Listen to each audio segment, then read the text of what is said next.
Headquarters, Eastern Command, the galaxy of military leaders, thought leaders, and very eminent speakers, ladies and gentlemen. A most warm welcome to all of you to this seminar of great contemporary relevance. It's called National Security and Economic Resilience for a Vikasit Bharat, brought to you by Vyana Geo-Economic Forum. Can we see the audiovisual, please?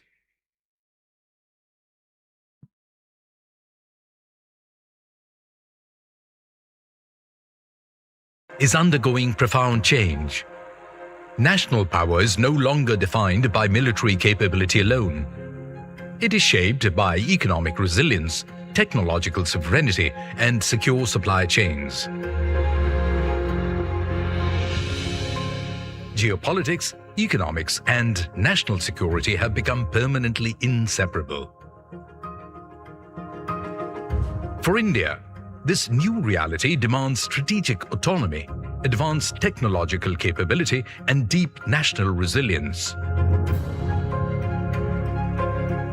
Kolkata carries a proud tradition of intellectual discourse.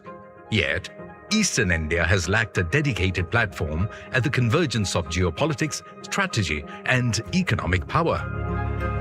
Past programs on strategic affairs, featuring Major Maroof Raza and Lieutenant General K.J.S. Dhillon, drew an overwhelming response from the city. That enthusiasm confirmed both the void and the vision. The Vyana Geo-Economic Forum bridges that gap. While most strategic platforms are anchored in New Delhi or backed by government funding, VGEF is different. Non-partisan and citizen-driven, it brings together strategic affairs enthusiasts and Kolkata's forward-thinking business community. Going forward, VGEF will host dialogues, lectures, and roundtables on issues of national importance. Our objective is simple: to build a community committed to strategic thinking and nation-building. Welcome to the Vyana Geo-Economic Forum, where geopolitics, economics, and national security converge.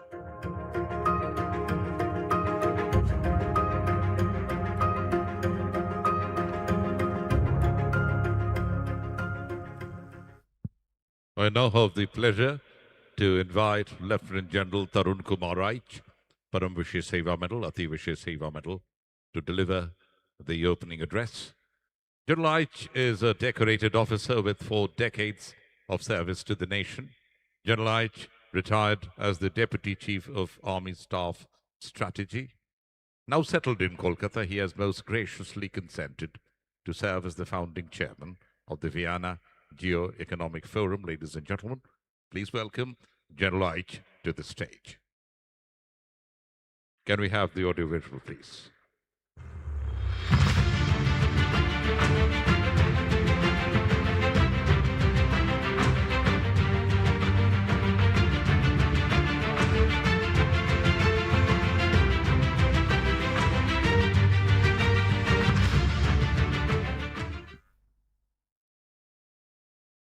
Former Chief of Army Staff, General Manoj Pandey, Chief of Staff, Eastern Command, Lieutenant General Gambhir Singh, UISM, AVSM, YSM, distinguished participants, guests, esteemed veterans, friends from the media, ladies and gentlemen, a very good evening. On behalf of the Vyana Geo-Economic Forum, it gives me immense pleasure to extend a hearty welcome to each one of you. I would also like to express my sincere gratitude to our distinguished members who have traveled all the way from Delhi, Mumbai, Pune, and Mao to join us here today. Your presence over here today has made this event even more special. Today is also a deeply personal occasion for me. I am honored to welcome leaders under whom I've had the privilege to serve and from whom I have learned invaluable lessons. General Manoj Pandey, my Army Commander and Chief, General Raj Shukla, my Army Commander, General Subrata Saha, my General Officer Commanding, General Dushyant Singh, my mentor, Air Marshal Nagesh Kapoor, Mr. Sugato Ghosh Dhastidar, who are my long-term associates, Dr. Ajit Ranade, Mr. Karan Datta, Mr. Siddharth Srivastava, and of course, Mrs. Sweta Singh of Aaj Tak, who has always extended her support to us. Ladies and gentlemen, let's have a huge round of applause for the participants.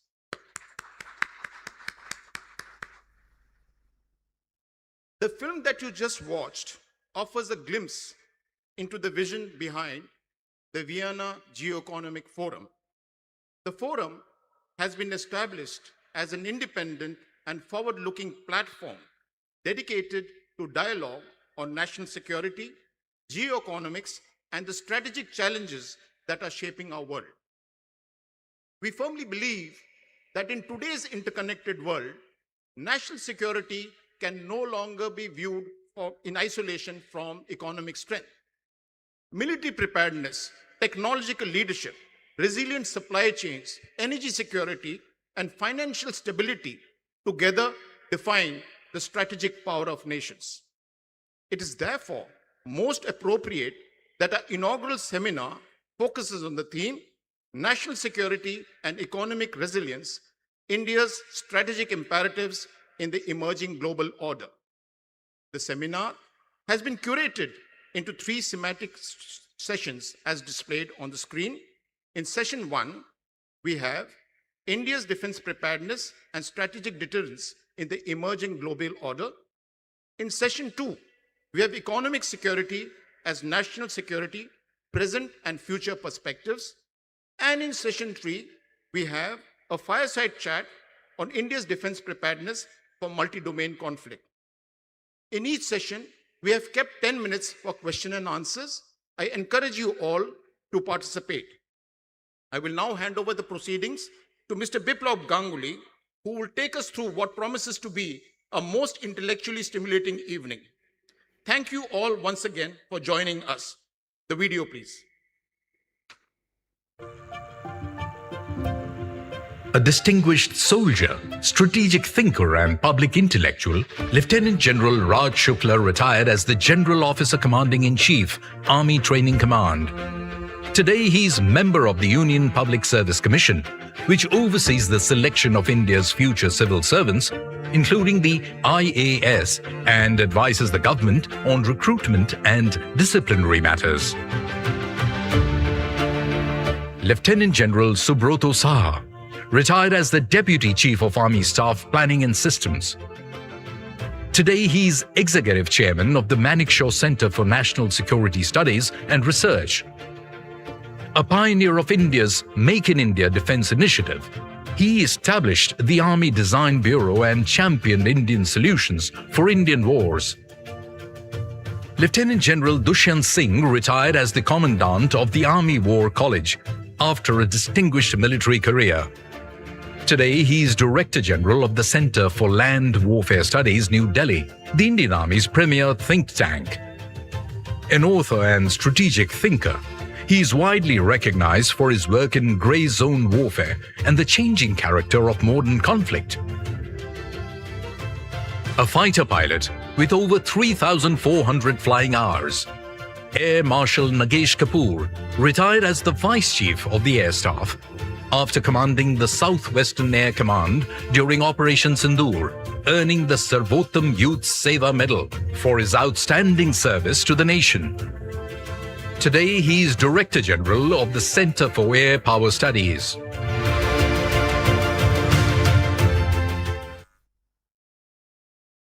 So, ladies and gentlemen, we move directly into the first session, India's defense preparedness and strategic deterrence in the emerging world order. It's my pride and privilege to invite the galaxy of speakers up here. Lieutenant General Raj Shukla, moderator. A big hand for Lieutenant General Raj Shukla taking the stage. Lieutenant General Subroto Saha.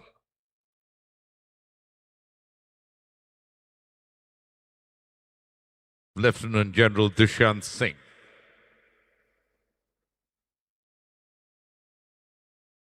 And to complete the quartet of the galaxy of speakers, we have with us Air Marshal Nagesh Kapoor.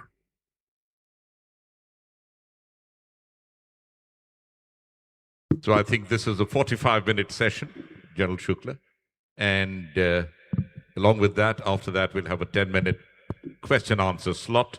So it's over to the moderator to take this important session ahead.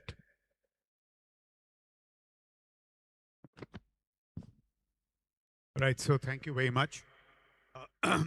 Friends, ladies and gentlemen, very good evening, Jai Hind. It's a great pleasure to be here as part of the Vyana Geo-Economic Forum, VGEF. Thank you, General Ash, the organizers in Kolkata, for the opportunity and the invite.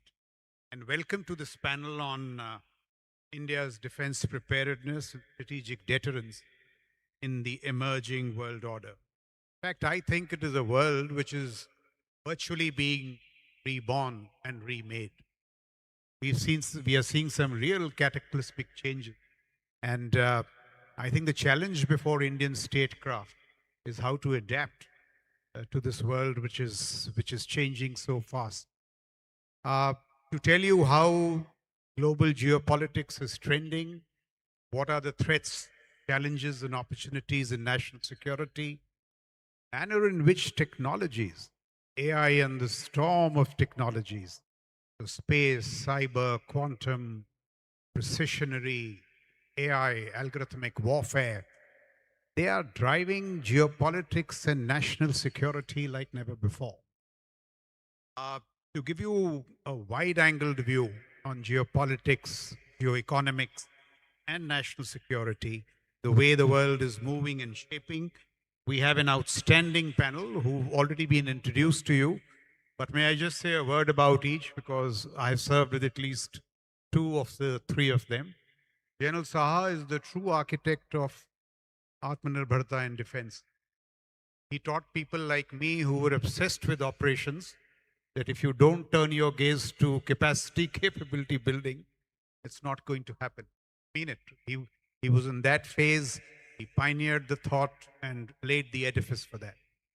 General Dushyant and me, he was my instructor in the College of Defense Management many, many years back when we did a study on the Chief of Defense Staff and Theatre Commands. And I never thought in my lifetime we'll have a CDS. We've had the CDS. And if I live a little longer, we'll also have theatre commands.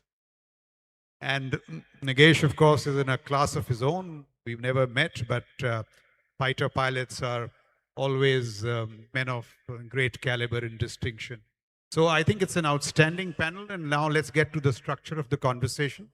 What we'll do is that each of us, for about 3 to 4 or 5 minutes, we'll give you a sense of how we look at national security in general.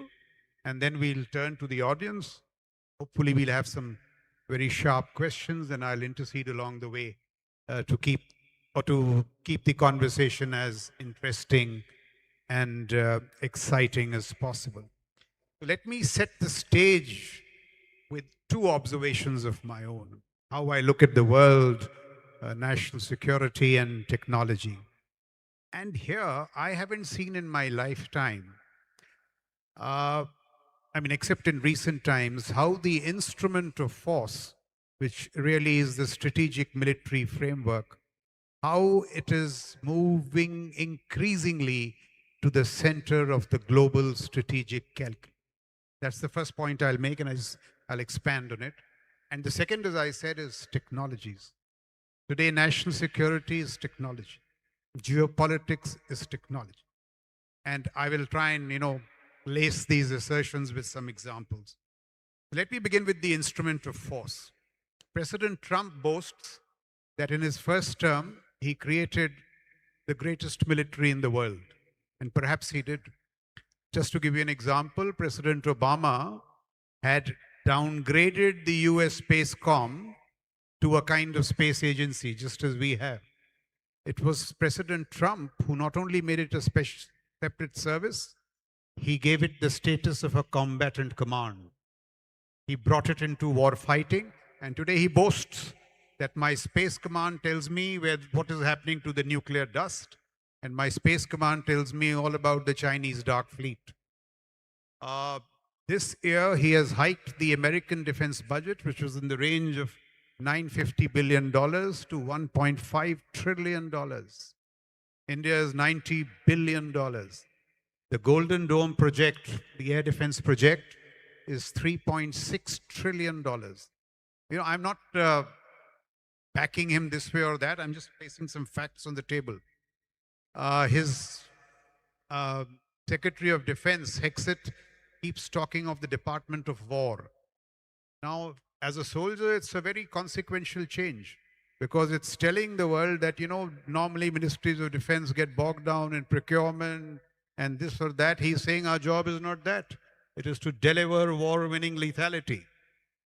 I wish our Ministry of Defense could say that. So these are, the actual changes. He says my predecessors were extremely cagey about taking on countries like Iran. I've done it. It bought Midnight Hammer, 2025, and now Epic Fury. He threatens Iran with civilizational erasure. I'm not, condoning that, but that's the fact. Oman started getting into talks with Iran over the arrangements in the Strait of Hormuz, and he said, I'll blow them up. And Oman, the next day, Oman fell into line. Europe contributed to 19% of the globe's GDP. It had a lot of money for social spending. It neglected defense.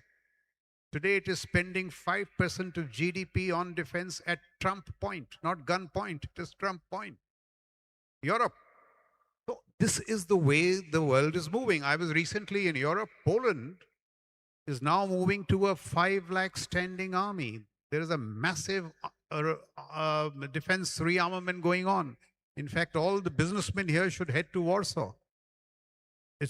You just can't believe it. Germany, the talk is that Russia may attack NATO by 2028. So we have two timelines on the horizon. One is Taiwan, 2027, President Xi, 2028, Europe. The West Asia is on fire. Europe has been on fire for, 5 years now. The war is longer than World War I. Look what's happening in the first island chain. The way the Chinese are encircling Taiwan, 2022, every exercise they had 2 brigades. This year they had 42 brigades. The deterrence metrics are moving very steadily from America to China. So this is how things are moving. Japan doubled its defense expenditure at 2% of GDP years ahead of its schedule. It's building a counter or a missile force with 400 Tomahawks from the Americans to target mainland China. South Korea, worried that Trump may ditch them, is talking of developing an independent nuclear deterrent. And the biggest contest of them all, which is unfolding not very visibly but with great lethality, is the contest between the United States and what we may call CRIC. China, Russia, Iran, North Korea. China, of course, is an active sponsor of both the conflicts. Iran in West Asia and Russia in the Ukraine theater. North Korea, you notice that Trump doesn't mess with one man. That is the little rocket man. Because he's got 50 nuclear warheads, growing to 100, and they can all target mainland China. Mainland United States. He doesn't mess with North Korea. China just last week signaled a potent second strike capability by firing nuclear dummy warheads in the South Pacific from a submarine. The Russians have an arsenal of 1,800 nuclear missiles which target mainland China. So CRIC, China, Russia, North Korea, all target mainland United States. Iran was in the process of building ballistic missiles, which had already ranged to Europe. They would have ranged to the United States of America, and that's why you had Epic Fury. So the point that I'm making is this, that, I recall in 1990, Bill Clinton very famously said, it's the economy, stupid. Meaning that at the end of the day, all that mattered was price of onions and the economy. domestic politics, international diplomacy. Today, if I may posit, it is national security, stupid. National security seems to be the defining factor. And in this business of national security, or because the instrument of force is moving so center to global geopolitics, there is an exploding business opportunity. You see the investments in defense in the GCC. You see the investments in defense. Ukraine, by the way, is the Walmart of defense technology.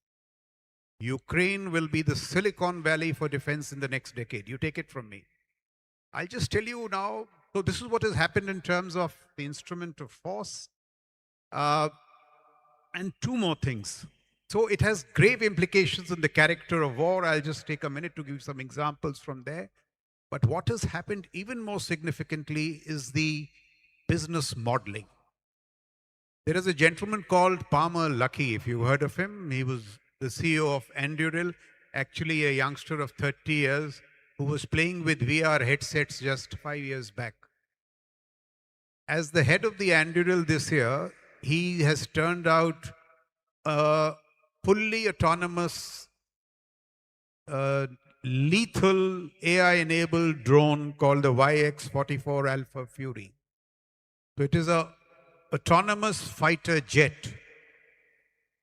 And in the bid to the YX-44 Alpha Fury, he beat Boeing, he beat Lockheed, and he's won the contract. And he's turned out the fighter jet in 568 days. Here we are still talking of the AMCA for 10 years. So delivery in defense and business now is coming not from PSUs. In fact, our PSUs are seriously challenged. Not from Boeing and Lockheed, but from startups. And because they are agile. So therefore today it's a great day because our sky route also, which could be, sometime in the future, it could rival SpaceX. It's done a very successful launch. Sometime back it was Galaxy. So these issues are not only happening, having great impact on the character of war, but the business modeling. I'll just take a minute more to talk of the technology piece. And just, I'll drive this home with an example. March 22 is when I left the army. And February 22, I think Putin attacked Ukraine. Drones were used only in weddings. I didn't see them anywhere else, apart from the predators and all. I'll tell you what has happened today. The Ukrainians developed an AI-enabled data analytics platform called Delta. So basically with this platform, they have the ability to fuse 10 to 12 data streams into one intelligent stream. That is the basis. And that has been plugged into a versatile inventory of drones, surveillance drones, fiber optic drones, long-range drones. And along the entire Russia-Ukraine frontier, 35 to 40 kilometers in depth, artillery doesn't exist. Artillery has been pushed back. I'm a field gunner. I have to eat humble pie. Field artillery has ceased to exist. Tanks don't maneuver. Armor is dead. Infantry was getting away till a couple of months back. Now infantry soldiers are picked up in 5 minutes and taken out in 10 minutes. The king and queen is drone. Actually not drones, dronery. Because drones with AI and all this kind of stuff. Drones now are not only close air support, they are strategic air power. Ukraine is turning the tide this year by isolating Crimea with drones, hitting their oil energy infrastructure, the ammunition dumps, and doing political-military signaling. Even as Putin was beginning his inauguration speech in St. Petersburg in that summit, Moscow was hit by drones. This is what is happening in technology. I mean, dronery, as I said, has altered the entire metrics of deterrence and war fighting. Go to Venezuela. The Americans imitate the Delta with an AI-enabled piece called Maven, and they get Anthropic to bring Claude into it for intelligence and targeting. And see what happens. They developed what is known as pattern of life competencies. So they knew over the last 72 hours what Maduro was doing. What time did he get up? Which safe house did he move? Which route did he take? And now they had a common AI enabled picture to predict what he would do over the next 48 hours. And the Delta Force was brought in to choose its points of entry and extraction. And when they decided on a certain time to be hit and they said it was not suitable, cyber came in. Electronic attack, cyber attacks on all their communication systems. And look what they did. Maduro was staying in a cantonment. It's like picking up somebody from Delhi cantonment. A fantastic success. In Iran, they take AI-enabled targeting to a new high. 5 minutes between 8:10 to 8:15 on the 28th of February, and 50 of the top Iranian politico-military leaders are wiped out. I haven't seen this happening for a long while. And now see what's happening now. Cloud geography is also becoming campaign geography. So the GCC thought that they would get to the post-oil world, data centers, software infrastructure. That is all part of the strategic terrain now. It's being targeted. Data centers are being targeted so viciously that AD has become more valuable than oil. The Arabs have learnt it. So this is how, in my view, the instrument of force has swiveled geopolitics, and this is how technology is driving national security like never before. And just the last point, 5 seconds, the Americans have now come out with a Mythos. Once again with Anthropic, Mythos is a cyber nuke, a cyber attack which you will not be able to stop. So these are the challenges before the world. These are the challenges before India. I think I'll stop at that, and we'll now get General Saha's view on how national security is trending.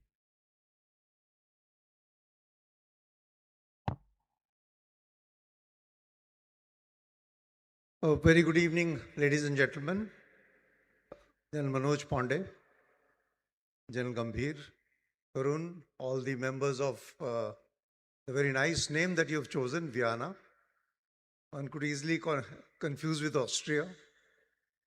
Nonetheless, and thank you for making us a part of this inaugural. We've had some wonderful start by our moderator, General Raj Shukla, who's taken us around the world. So let me bring this whole discourse back into India, because India has its own realities. I would go to the very humble beginning by saying that India's national security is complex. You can question me that what's great about it. Every country's national security is complex. And my contention is India's national security is complex of a very different magnitude, of an order which is uncomparable. Why do I state that? And let me start with the basics. And the basic is, what is national security? Protecting your territorial integrity, securing your maritime interest, in maintaining your internal stability, and preserving the strategic autonomy that we heard about in the very beginning.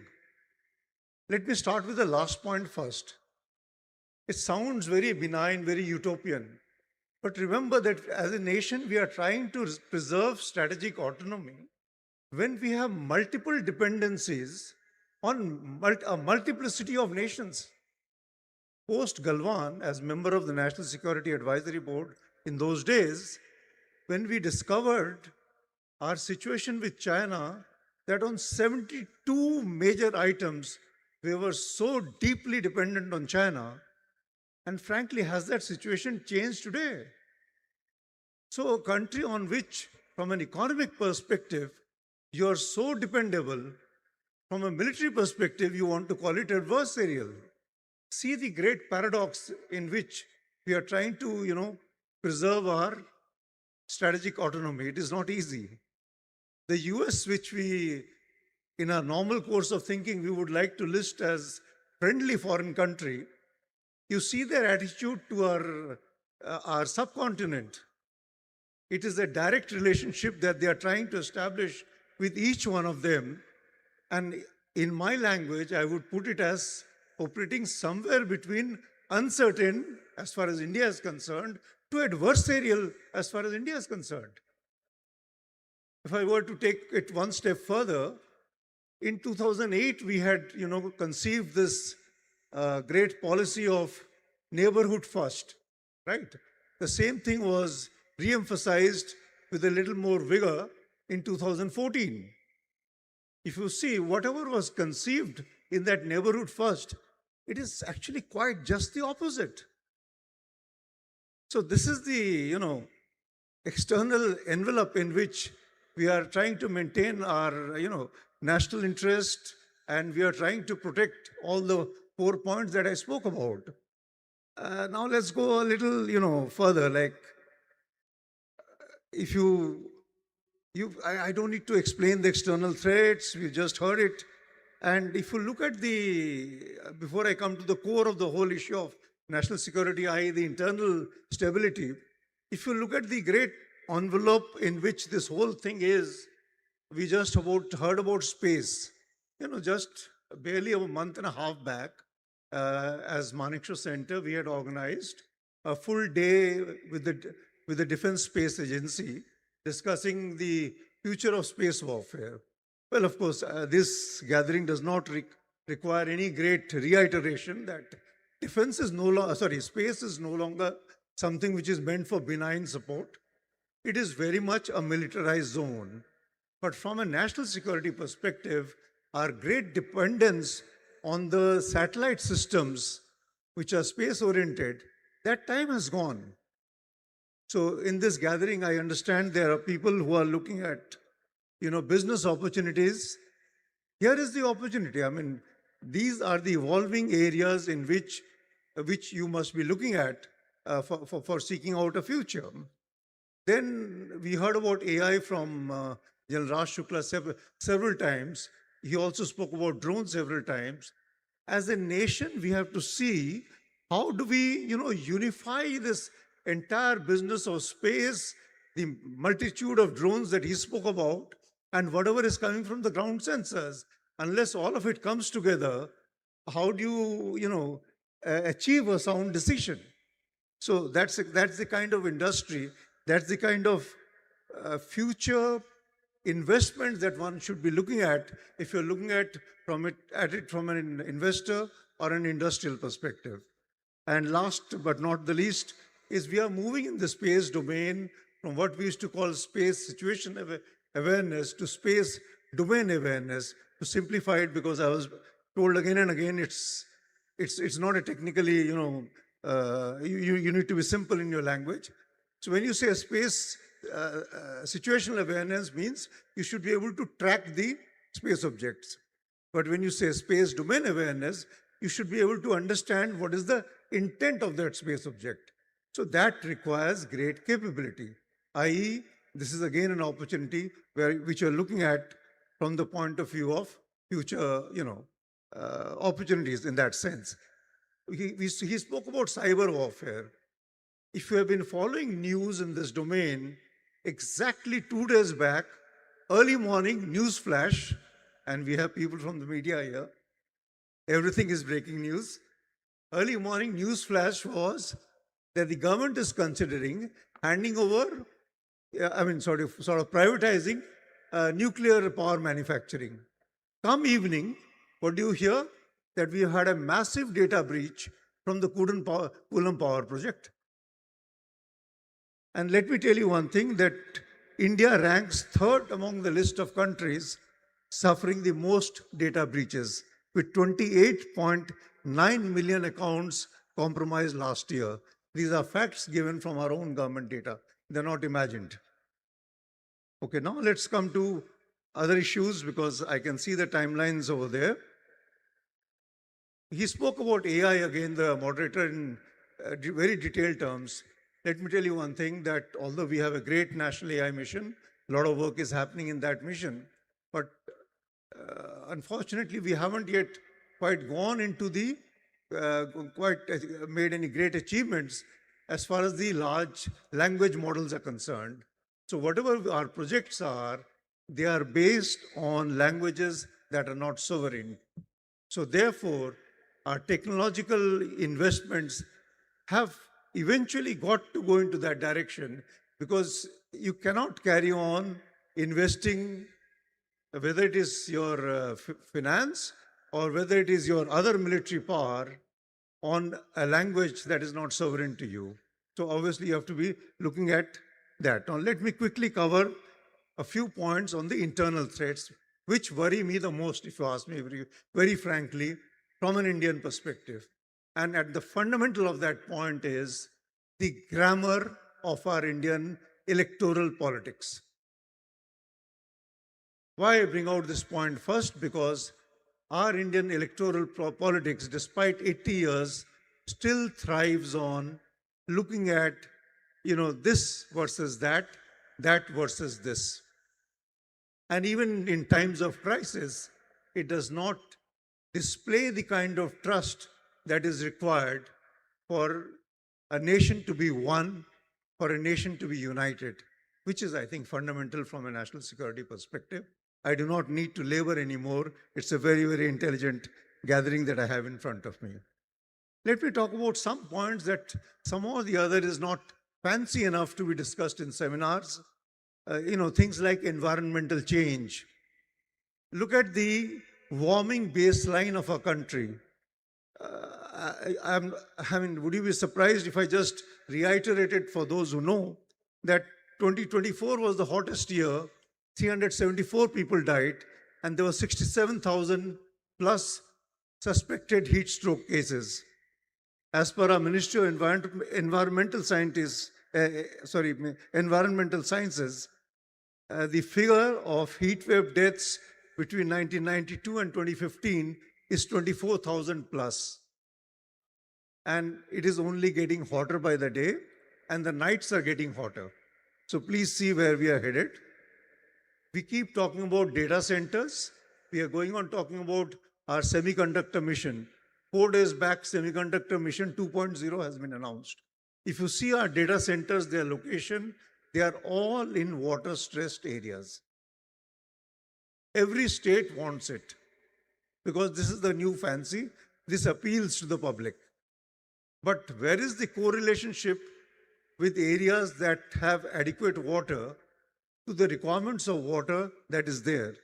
Talking about water, since on this particular issue, one single semiconductor wafer requires 5,600 liters of ultra pure water. The cost of doing it in the state which has got 3 of the plants out of 12 increases many-fold because of this problem, because there is a policy of zero liquid discharge. If you have to do zero liquid discharge, the annual cost for each plant goes up by $1 billion. Will that fab, will that chip that comes out, will it be commercially competitive? Unless we are able to devise some new intelligent technology. Like this, if you look at the various points that are there, look at the floods. The sole reason or the primary reason for this massive migration that is taking place from rural to urban areas, which is at the root cause of so many instabilities in the urban centers. There are 75 lakh hectares get affected every year. 1,500 lives get lost every year on an average because of floods which are taking place in our country. 80 years plus, if you see the kind of means that we are resorting to, I'm not sure if we are addressing all that. Since, again, I have to look at the clock again and again. Power security, you all understand. Resource competition. Forget about rivalry with neighbors who are unfriendly with us. We have a tribunal virtually between every other state to settle river disputes. Every river dispute, water dispute is a political cause. So that is the kind of internal security problems that we face. And last but not the least is, I don't hesitate to add, threatening the national security is also some elements of our national character. I do not want to sound pessimistic, but it is a reality. This business of normalizing shortcuts is compromising quality. And when you talk about defense, when you talk about national security, there is no way by which you can accept a compromise in quality. So, all in all, because I think our internal security deserves very high priority because it is making us susceptible to external manipulation. It is eroding state legitimacy and resources that are meant for technological advancements that is required is getting diverted elsewhere. And finally, if trust collapses, I think the nation collapses. So it is not as if life is coming to an end. I think somewhere as a nation, we need to go back to what, since we are in Kolkata, how can you, not remember Rabindranath Tagore, his famous poetry? I do not intend to recite the whole thing. That good old, where the world is, where the mind is without fear and the head is held high, etc., into that, heaven, let Father, let my country awake. I wish as a nation we go back to that, the same principles given out by him, but used to be followed quite religiously by Atal Bihari Vajpayee in whatever pronouncements that he made. We need to go back there to see where we want to take this nation. Thank you for your patient hearing. Jai Hind. Thank you, General Dushan. So 5 minutes, hopefully. We can just stick to the 5 to 6 minutes. Yeah, it always happens with the speakers who come towards the end that they are left with 13 minutes to speak and also question answer sessions. Thanks a lot to Vyana for having invited us, General Pandey, General Tarun, and General Gambhir. A lot of thanks to you all for giving us this particular platform. I am going to take exactly 4 minutes because by now everything has been covered by General Raj Shukla and Saha. So I'll flag those issues which have not been spoken about. Firstly, the world itself is impacting the national security of India. And what do I say? What do I mean by that? Essentially, it means the world today is becoming world without rules. There are no international institutions that are effective.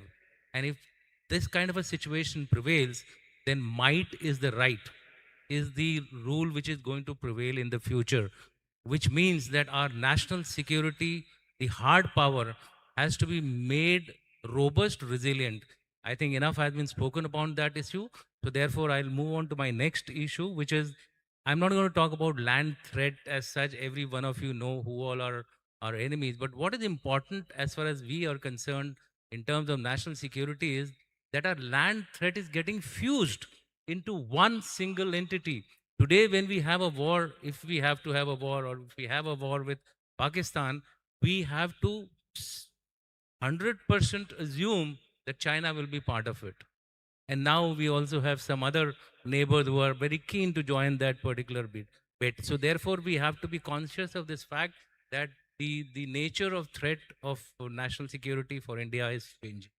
Next issue, which has not been spoken about till now, is the weaponization of geoeconomics, geography as well as economics. By geography, I mean Strait of Hormuz, Red Sea, then Bab el Mandeb, and now you are also talking about Malacca. I'll give you some figures about the Red Sea and Bab el Mandeb. Almost 12% of our traffic flows through Red Sea and Bab el Mandeb. 20% of the containers go through this particular strait. And if this is blocked, which has been blocked in the past by Houthis, etc., you have to do a travel of 10 to 14 days extra via the Cape of Hope, which lands into 300% increase in the shipping. That's the kind of economic impact which a choke point will have. Strait of Hormuz, enough has been spoken. I think most of the people know about it. 50 to 65% of our oil and gas needs are coming through that particular area. What it implies is that we have to look at alternate source of energy, greener source of energy, cleaner source of energy. We have to focus on, we have to move away from this, oil and gas source of energy as fast as possible. That should be given priority. Next issue which I want to highlight is the uh, weaponization of supply chain. This is very important. I'll just give you one example because I'm already reaching 10 minutes to go for this session to go get over. Eh, Yeah, that's right. So therefore, what I'm trying to say is that China, 95% of the semiconductors and rare earth materials come from China. Between Hong Kong and China, 47% of chips are fabricated by them. We are so heavily dependent on that particular country. This point was also made in some format. I just added some data to it so that it is the importance of that point is understood by each one of you. The next issue about this is APIs. We're supposed to be super powered in pharma, but most of our APIs for medicines are coming from China. What are we doing about it? So therefore, it's not so simple that we'll be able to manage our national security despite the strategic autonomy. We have to play the game very, very cautiously. I'm not going to labor much on AI, etc.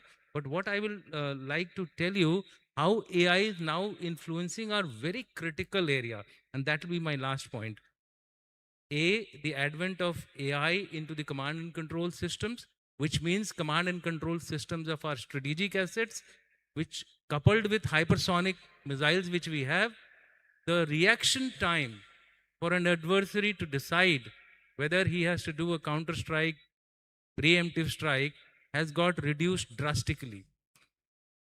In fact, people are saying that by the time it hits the ground or hits the target, you will not get to know as to a particular missile is carrying a nuclear warhead or a conventional warhead. Now, this kind of a scenario may lead to miscalculations. And if leads to miscalculations, we may have an accidental start of a nuclear war. That's the biggest damage. I don't know, we didn't have, I had thought of laboring on this during the question answer session, but if you all ask me a question, I'll be able to further dwell on it.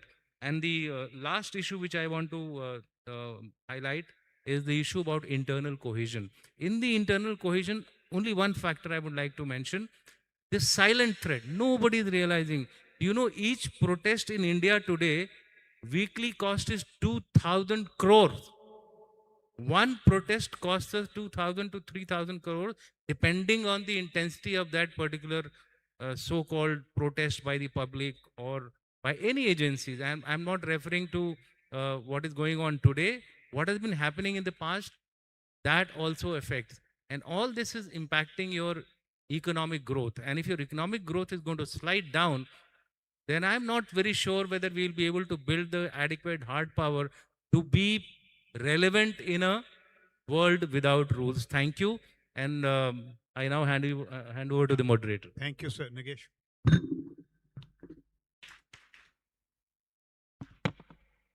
Right, so that one's clicking as much as it was clicking for everyone else. So thank you, Vyana. Thank you, Tarun. Gentlemen, also, ladies and gentlemen, good evening to you. I'm pretty much used to this spot because being from the youngest service and now in this panel being the youngest out of service, and I get to speak in the end, and by that time, like has been said, much of it has already been said. So what I'm going to do is I'm going to simply make a small little story and then come out with only one point that I feel is holding us back. All of us and most of us, I'm sure in this hall have heard of multi-domain operations because they've been spoken about a lot. This is some kind of a theory that America thought it came out with very lately as about 2022. But it is my perception, my belief that this always existed in many forums. In many ways, it was always practiced in war.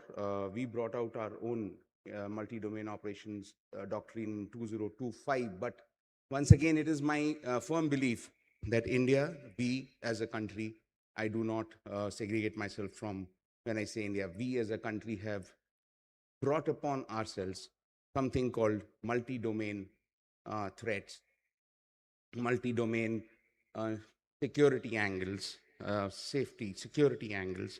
And I'll begin only with from the time that we got our independence. I will restrict myself immediately to the tactical neighborhood, to the tactical part of our security concerns. Much of what is happening around the world has already been said. Starting 1947, we have kept adding to our set of problems.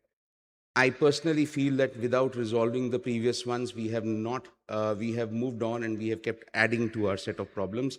We know how India and Pakistan got divided. There was sectarian violence, etc., but we have never ever got over it so far. The sectarian violence keeps raising its head repeatedly. Ram Navami 2023, Ayodhya 2024, Nagpur over Aurangzeb in 2025, Methi and Kuki in Manipur 2026, 2025, Pakistan comes back at us and we have not resolved that problem. I will come to the end, but I might as well say this here itself. To each and every set of problems that I'm going to bring out to you, I personally believe once again that we have the solution. We have within us to provide that solution. It just requires that one thing that I will speak about in the end. So what does Pakistan do? He keeps it simmering. He keeps the pot boiling for us, and he manifests his threats to us in various other forms, like various other manners, like cross-border terrorism, drone-based smuggling, stoking secession in various parts of our country, etc. And so that adds to a set of problems, security concerns of our country. And then 1962, centuries of civilizational contact comes to an end. Centuries of peaceful civilizational contact comes to an end. And we get into a situation with China that itself has not got resolved. It keeps blowing hot, blowing cold. It blew hot in 2020. All of us are aware when Galwan happened, and we came as close to 1962 as possible for the first time again. It is now starting to blow cold a little bit, essentially driven by economic reset, strategic reset, geopolitics, whatever name you might call it through, but it is not resolved.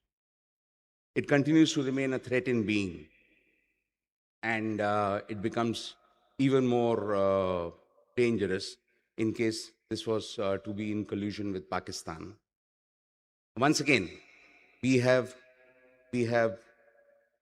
given an antidote for the symptoms. We have not addressed the root cause.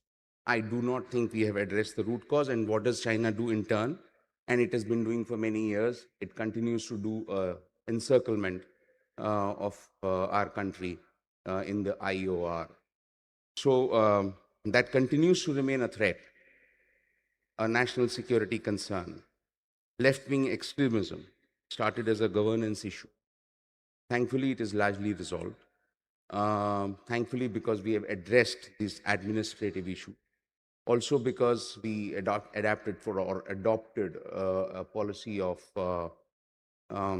iron fist in a velvet glove, as was used in the Valley.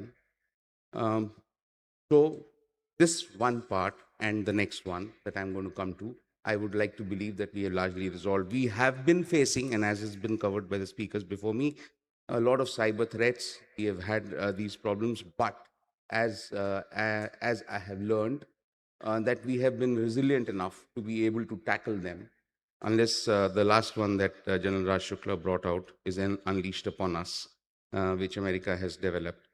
And so we have been able to largely tackle these cyber and info ops from inimical agents to a great extent. The newest dimension, and mind you, the previous ones not having got resolved, the newer dimensions kept adding. And so the newest dimension that comes with this is this supply chain business that has started after US, Iran, and Israel went into their tango about in February this year. And so supply chain becomes an issue. Resource risks become an issue. We are hugely dependent. That has already been covered. Problems of interstate dependencies come to fore. Disruption of rule-based world order has already been covered, so might is right. And there is a growing hyper-nationalism across countries, once again as covered by General Raj Shukla. So largely, as I have said earlier, newer threats like cyber, info, supply chain disruption have appeared, but most older threats have not gone away. Ladies and gentlemen, that will bring me to the summary of what I needed to say. This whole business, newer threats coming in, older threats not going away, leads to dilution of administrative and financial resources. We may like to believe it, we may not like to believe it. It leads to a huge dilution of administrative and financial resources. This delays decision making. We are very poor in that part. Our neighbors are galloping ahead. We continue to remain behind. We move at a very glacial pace. At some point in time, it was called the elephantine progress or the rate of growth in years before 1991. But the dragon race is ahead. And now on the other side, with the help of the dragon, Pakistan also leapfrogs. And so therefore, before we think of prosecuting multi-domain operations and all such doctrines and theories, we need to cut down on some of these multi-domain threats to improve upon our national security posture. I finish 0000. That's what the clock says. Thank you very much. So thanks a lot. We'll now turn to the audience. If there are any questions, please raise your hand. Yeah, please.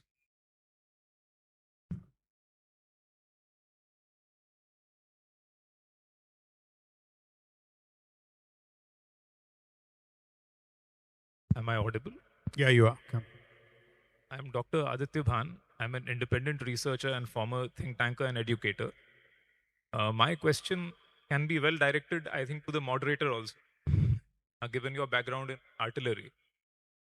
So, my question, that is India's artillery rationalization plan responding adequately to the evolution in drone technology that you alluded to right at the beginning? So your view on that also. As a country, are we being able to channelize our efforts at Atmanirbharta towards addressing these challenges, these contemporary challenges that are constantly evolving?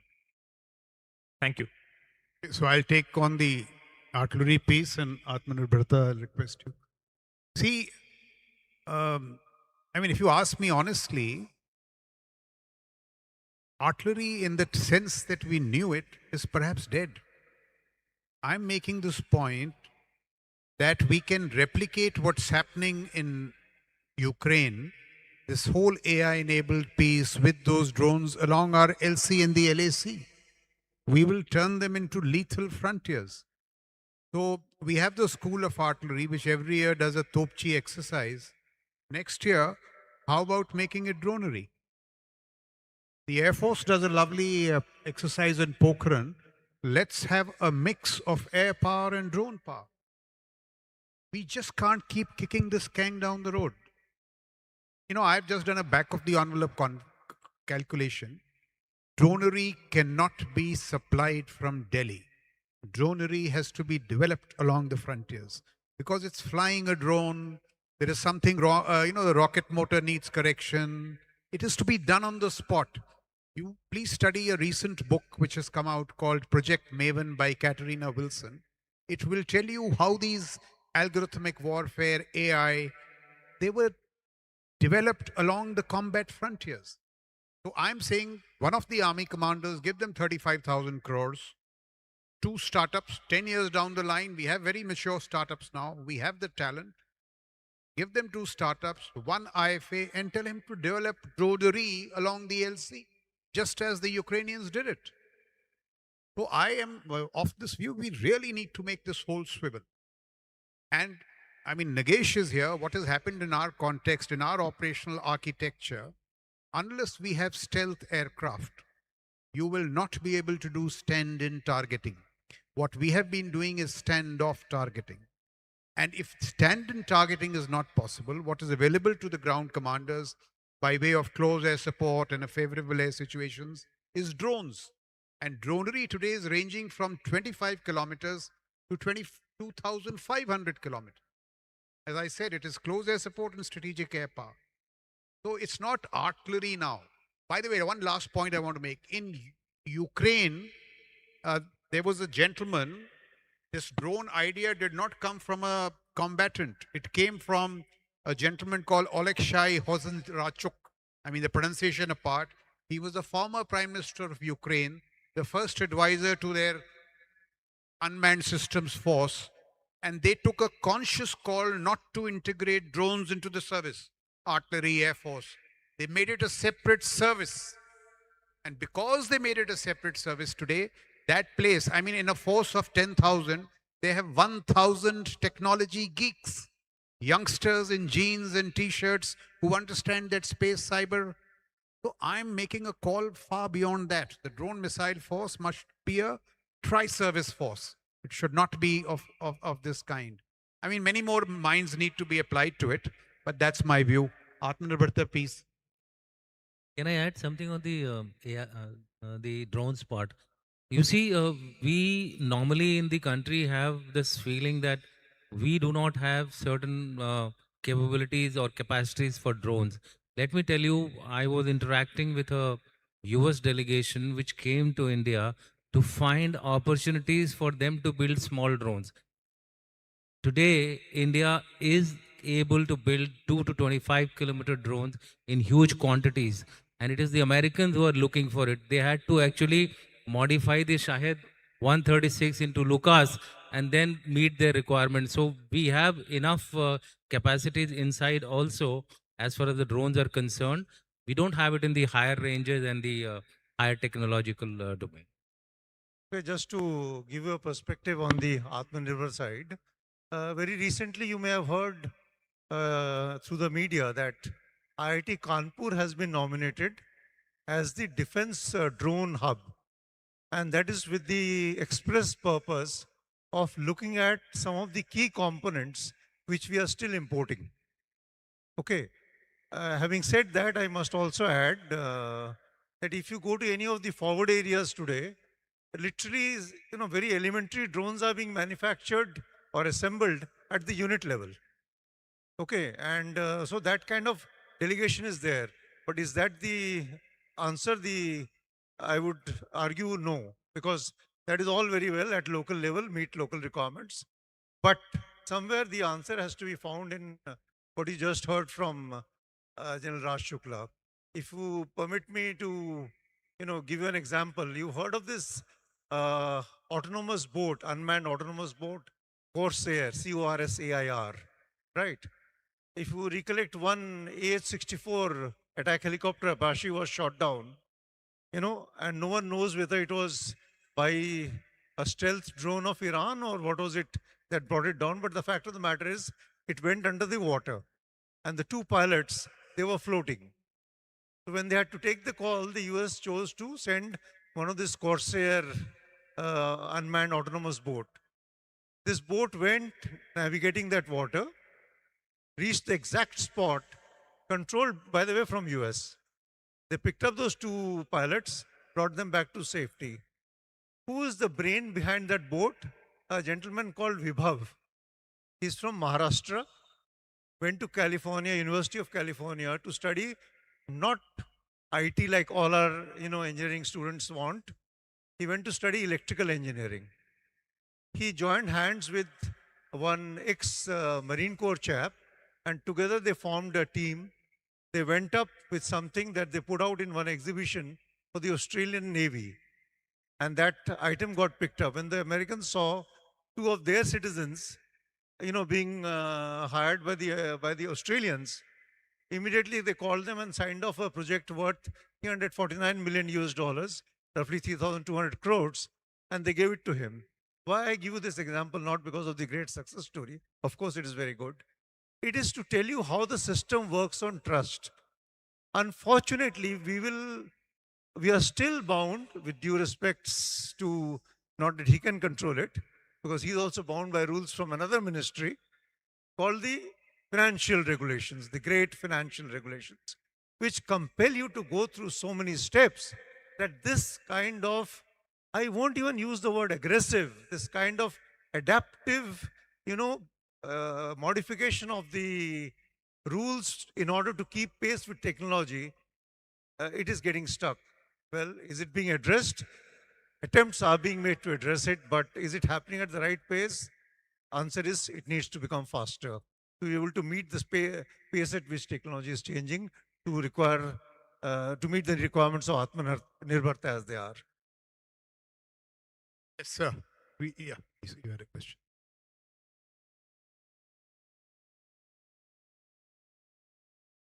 A mic, please, sir. Brigadier Balbir, sir. So, heard all the issues, we know what the problems are. But I'm wondering how do we transform in this age of military readiness?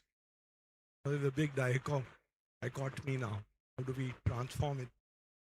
So you've got to be battle ready, you've got to be military ready. At the same time, we know we need to transform. How do we do it? Yeah, Nagesh, would like to answer that? So the process has already begun. You yourself said, and it was covered. We are a hugely process-driven country. So everyone who sits at that table, um, when we get into some kind of a conference, is fully aware that this is something that needs to be done, and it needs to be done fast. Unfortunately, we have over the past many years, and with one or bad example here and there, tied ourselves up in such huge big knots that it becomes increasingly difficult for us to come out. But there are procedures. There are procedures. As was being brought out, the drone industry is booming. You must go to, and in case someone is not as yet visited Bangalore, must go there. They're building them in hangars which are as big as this room, maybe even smaller. And they've got shelves upon shelves upon shelves of drones of all classes kept over there. Drones are a huge, big business as of now, and we have massive capacity. Drones are being built at unit level. Drones are being built by independent services themselves because they know their own requirements. So we are finding, mind you, sir, despite the fact that we might have, all of us put together, painted a very gloomy picture of how things stand, but I must also bring to you that whenever a crisis has arisen, we have delivered. As a country, we have delivered. And so, therefore, I continue to remain optimistic in that manner. The urgency has set in.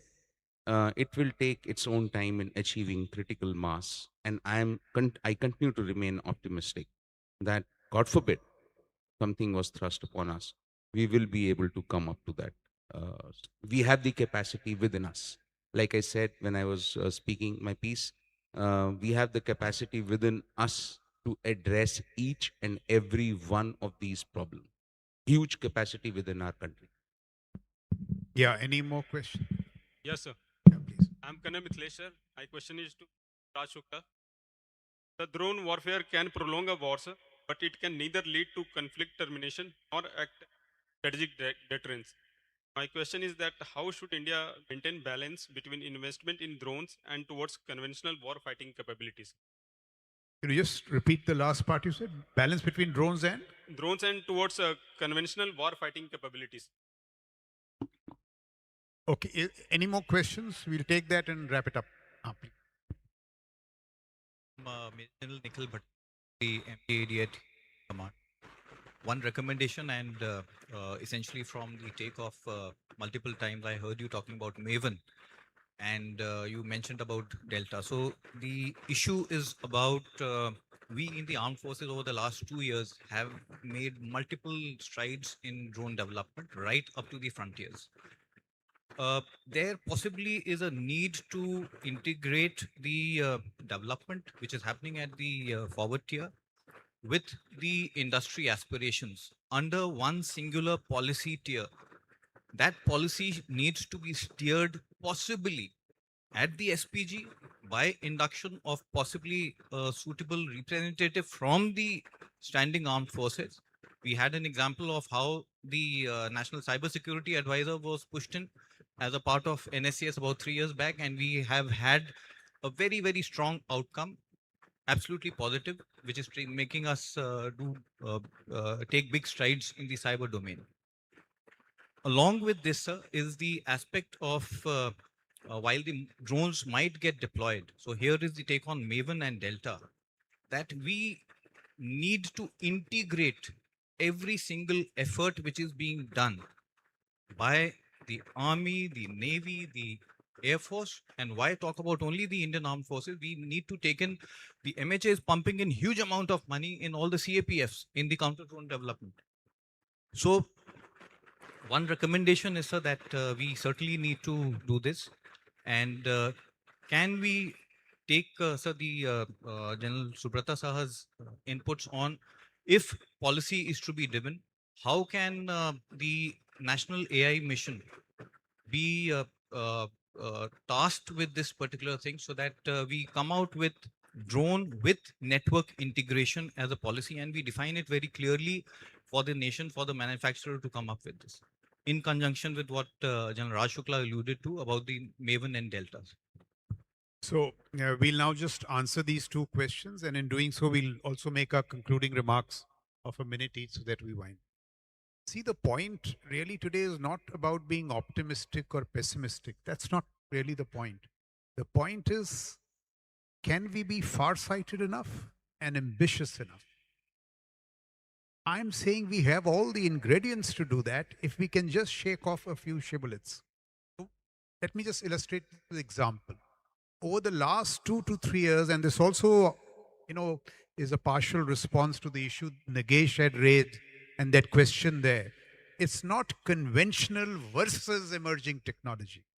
It is emerging technologies which are fused into conventional capacity.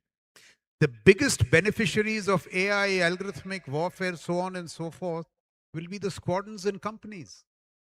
It will be the soldier, sailor, airman in the field. And now I'll just give you an example. Over the last 2 to 3 years, warfare has swiveled majorly towards software. The source of war-winning lethality, which every soldier wants, lies, of course, in hardware and platforms, but more decisively in software. That's the point. So India today, unless we produce an equivalent of Maven, I'm not saying Maven, AI-enabled data analytics platform, an equivalent of Lattice, which is software for autonomy. And why can't we do it? We have the best software talent in the world. Unfortunately, our system doesn't hold Vaibhav back. Vaibhav makes the software for the Americans. IITians today, and look how I'm in the UPSC today, I'm astounded. IITians come for interviews of sub-inspector CBI. IITians are meant to push deep technologies. So what is happening to our talent system? So we have to take this conscious call towards software. Ministry of Defenses all over the world are no longer platforms for hardware and weapons. They are becoming software entities. It needs a leap of faith in our mind. If we can do that, of course we can do all this. And the second point I would like to make is this. National security is becoming a H1 game. It cannot be held hostage by L1 practices. L1 has become a disease. It's no commentary on the IFA. I mean, we say process, procedure, Indian thing.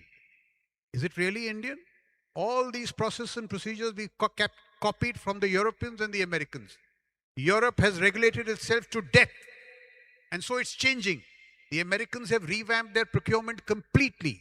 So are we, but we can do much more. I mean, we all talk of our civilizational ethos. The very purpose of Lord Krishna was to bend the rules to uphold the dharma. And we keep saying we are process-oriented. Process was the means to delivery. So we really have to change. How it is becoming a game? L1. L1 means everything at the lowest cost. So you get a whole product at lower cost which doesn't deliver. What have the Chinese done? They say H1 at every stage. How do you bring the cost down? By scaling up, by capturing markets. So this whole thing has to change. Another ingredient of H1 is talent. Just last week, very surprisingly, the Chinese Tsinghua University hired an American Muslim, Omar Yagi, a Nobel laureate in chemistry. American Nobel laureate in chemistry is hired by Tsinghua University to create a new division called AI Materials to accelerate the design of advanced materials. Who will be the biggest beneficiary of advanced materials? The defense services. And the Tsinghua University has got at least 60 people, officers at any time from the PLA there. Why can't we do this kind of stuff? In our case, if you even say it, if you tell anybody in Delhi, yaar, Nobel laureate hire karna hai, he say you've gone mad. The Chinese are doing it. If you can't hire Nobel laureate, achha, by the way, just last week again, incidentally, 5 Indians, young Indians, got the gold medal in the physics Olympiad. I mean, what a great thing. Why can't we get one into DRDO, one into the NSCS, one into the office of the CDS, one in the Bangalore startup ecosystem? If you can't pay them $100,000, can you give them 10 lakhs a month? And if you don't, there are Indian startups who are paying their engineers crores. It has just become a government mindset. It has to go. It is a disease. If we can do small things like this, and why not? These are leaps of faith. Our strategic military system will punch extremely above its weight, and we can deliver combat or acquire combat overmatch with Pakistan. It will not dare to do anything. And the asymmetric addressal of China. So that's my whole point, why we need to swivel towards these issues. I think a minute each to the participants, to the panelists, and then we wind up. Concluding. This 0-0 incidentally is fixed. Huh? It is like the Yeah, now it's anybody's game now, it seems. it is like the pollution measuring in We have Delhi. 2 more sessions to go. Okay, really And so, quickly, one point with respect to what the MGAD was asking. You know, I think we need to make a distinction between integration and aggregation. Integration in principle is fine, but if you start aggregating all the demands, you'll make it so mammoth, it'll become virtually unmanageable. So that's my in principle answer to your question of integration. As long as it is not aggregating the entire demand, it's fine. Okay. As far as the second one, you know, in the course of the question which was asked from that side, my submission is, you know, drones and all, somewhere I think we are getting carried away a lot by the narratives that are being built around the drone. I think this narrative business also should have limitations. We are seeing the impact of a lot of narratives that were built in our country, and ultimately, kisi pe nigahein, kisi pe nishana. You know what I mean, right? The nishana has come back a full 180 degrees. So we leave it at that. We can discuss it post in the more social, you know, kind of environment. My third point, which is driven more by the recent announcement that 100 odd scientists from ISRO are exiting. You know, there is so much hue and cry. What for? And today's mission, which is supposed to be taken off, has it taken off? Okay, that is by two ex-ISRO scientists who chose to become, you know, like startups. So if 100 are going out and coming back to contribute, you know, like that Anand Technologies, for example, he's an ex-ISRO gentleman. What an empire of space. So what is the harm if they go out and do something? Only thing is, yeah, try your best not that they don't go out of the country into some other nation. So that is what we have to make sure. I mean, we cannot follow the Chinese methods in India. We have to find, you know, like Indian methods of doing things in India. That's it. So I'll just because of the constraint of time, I'll just tell one point, and that is we have to change our culture. We are a status quoist country. Till the time we change our mindset, till the time we don't become adaptable to the rapid changes which are taking place, we'll continue to debate and discuss these issues without any solutions. There are a lot of solutions available in the environment floating around. We will not take any further time. You all can deduce for yourself. Thank you. Yeah, Nagesh. Yes, so this puts me in a very. I get to say the last word. I cannot agree more with the NGAD there. Absolutely correct. We need to integrate a lot. Everyone, their uncles and their aunts are buying drones. We need to get them together. They need to work as one. We might get an unmanned force. We might not get an unmanned force. But whoever has got those drones, with whatever capability they've got, they got to function as one fighting unit. So army might have some, air force might have some, and the navy might have some.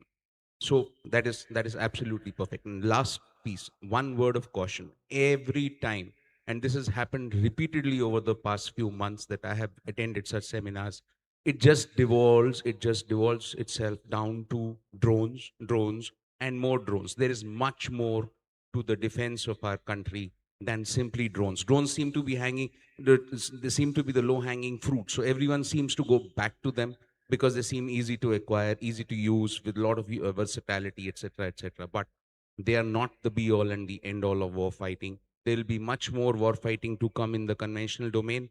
Drones will continue to remain a nuisance value. They will not hold your ground for you. And in our scheme of things, ground is a huge factor with both Pakistan and China. Thank you, sir. So thank you, panelists. Thank you, Vyana. Thank you, audience. Thank you very much. What a wonderful panel. Sir, we need you here. We need you here, sir. So this is now time that we felicitate this illustrious panel. May I take the pleasure of inviting up on stage Bhautik Ambani, Chief Executive Officer, Alpha Grep Mutual Fund, and Mr. Mudit Kumar, Director, SPBPT, to felicitate the panel. I'll request Mr. Ambani to felicitate Lieutenant General Raj Shukla and Lieutenant General Subrata Saha.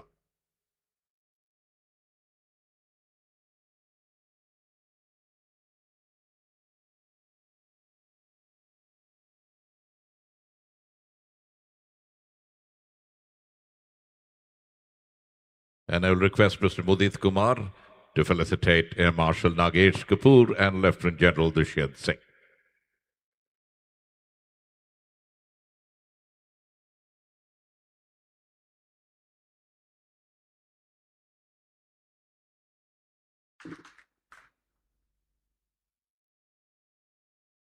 It was truly a stimulating discussion. We truly hope that it went on and on, but, time was very short. Thank you. And now for the customary photograph of the group, I would request General Aich, Colonel Kahali, and our dear friend from there, Abhinav K3, to come up, please, for the session photograph.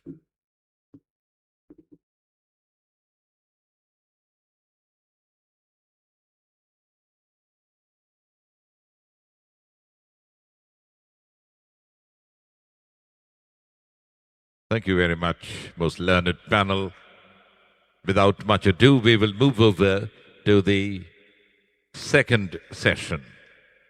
The second session is on the economic security as national security, present and future prospects. Can we have the audiovisual, please, on the screen?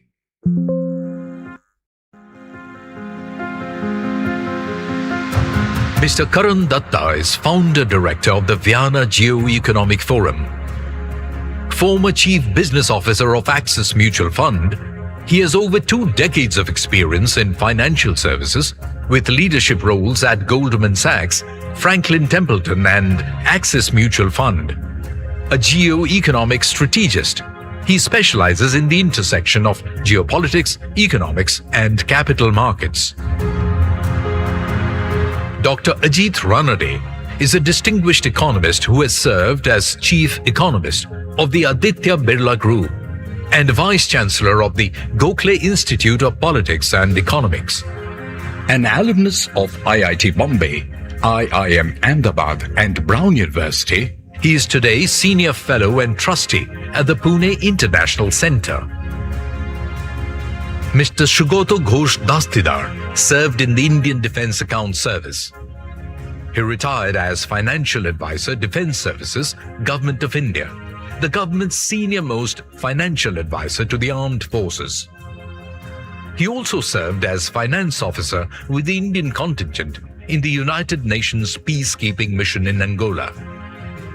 He has 4 decades of experience in defense finance and strategic procurement. Mr. Siddharth Srivastava has over 13 years of experience in financial services and stock markets. Since joining Mirai Asset Investment Managers in 2020, he has managed several ETF and global investment funds, including products tracking the S&P 500 and leading international technology companies. He specializes in passive investing and global markets.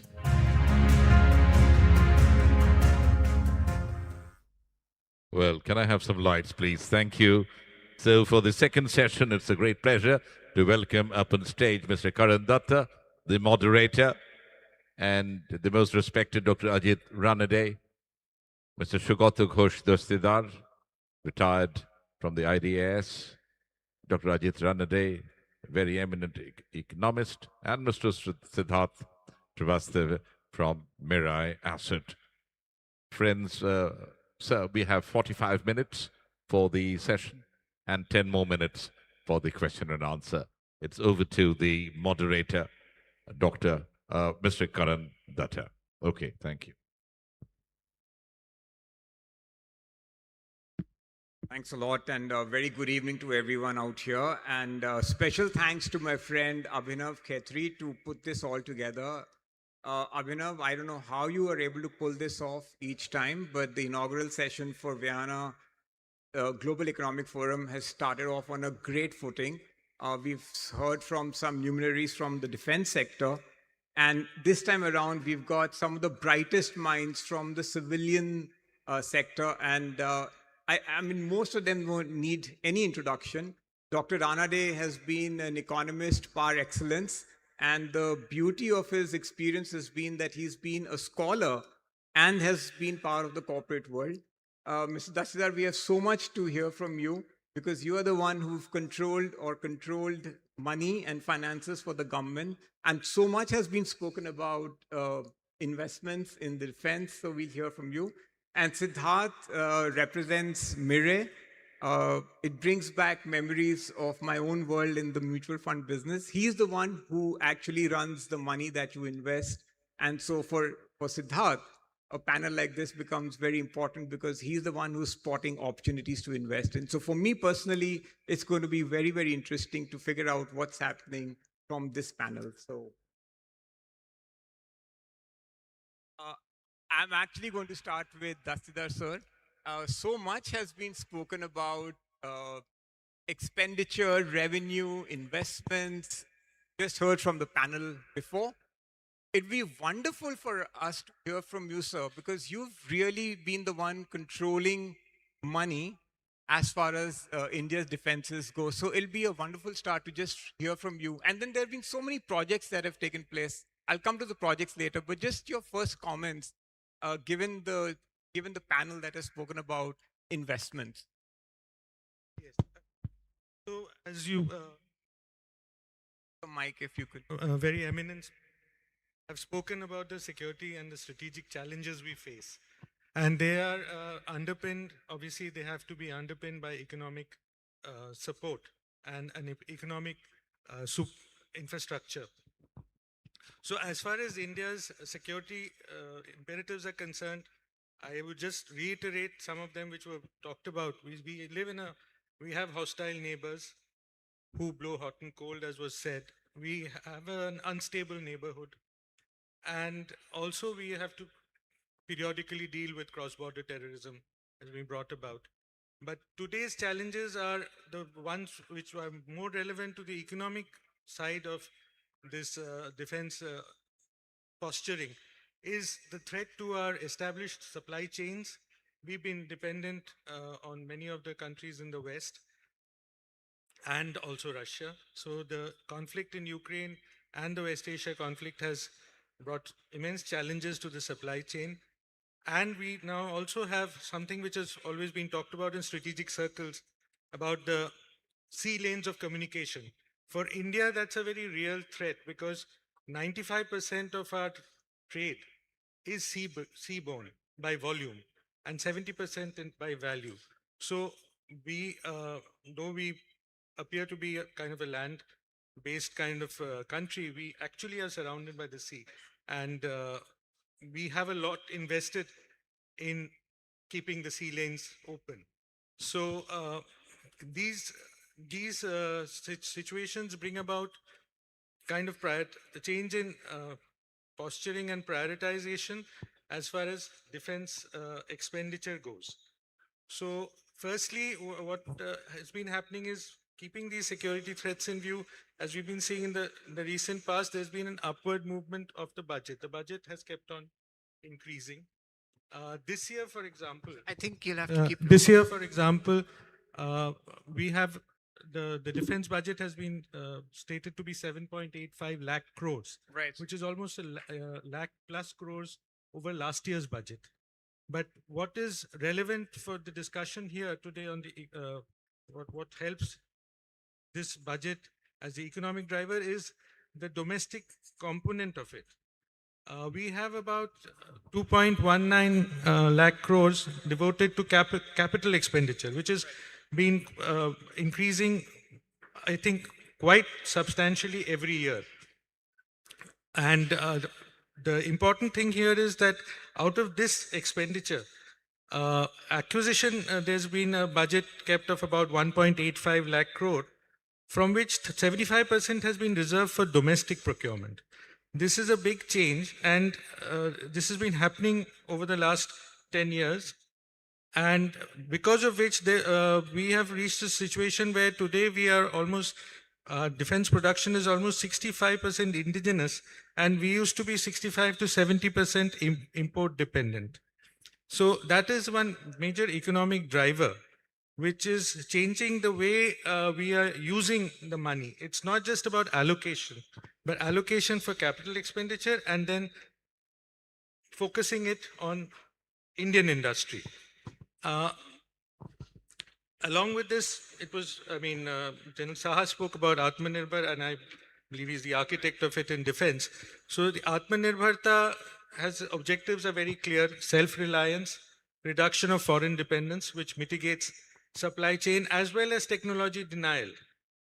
Earlier, we've had a period of sanctions, etc., where it was clearly denied to us.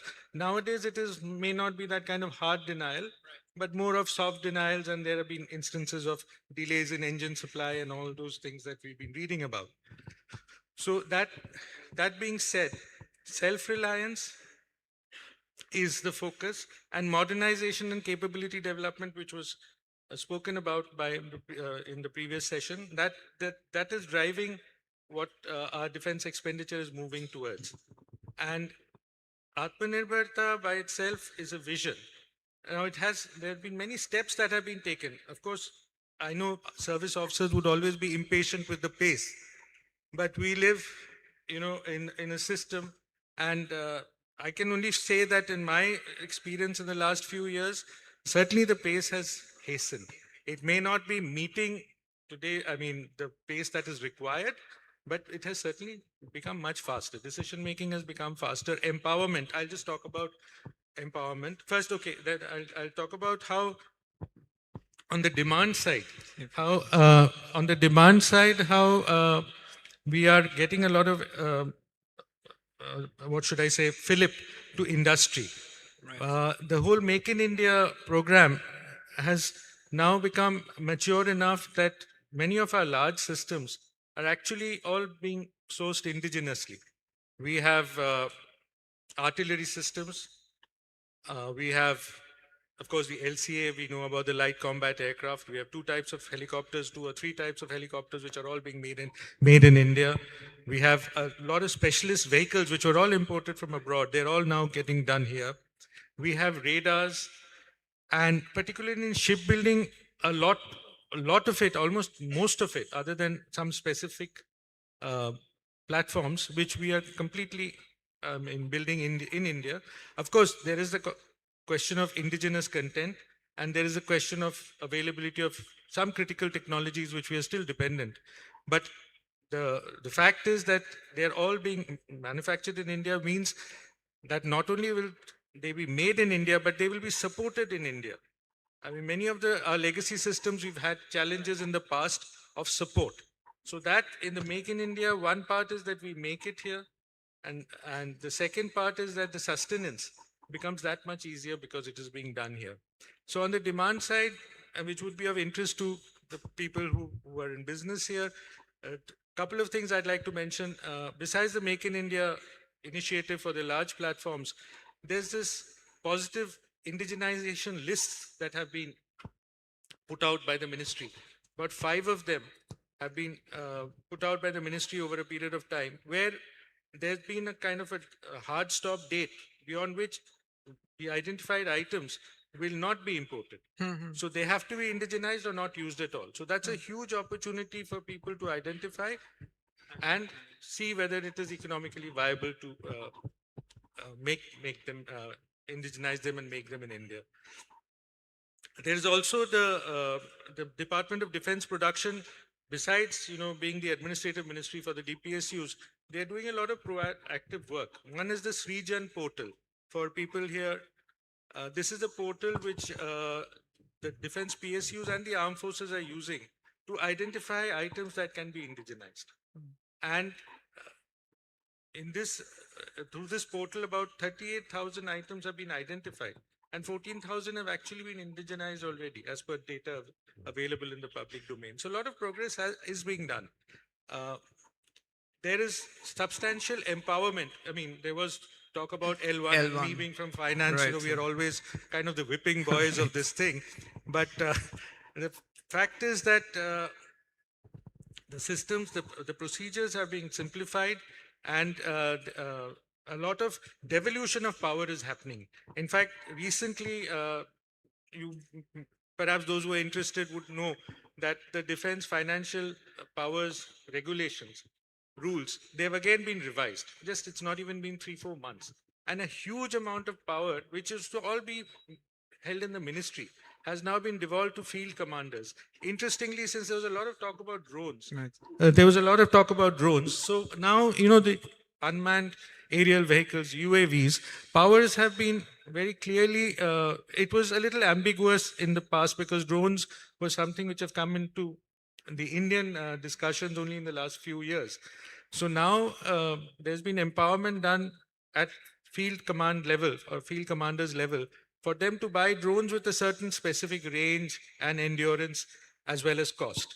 Beyond that, what we call the mail and the hail, the higher, the ones which have long endurance and fly at very high altitudes, those will continue to be very capital intensive. So they will be handled at the acquisition wing.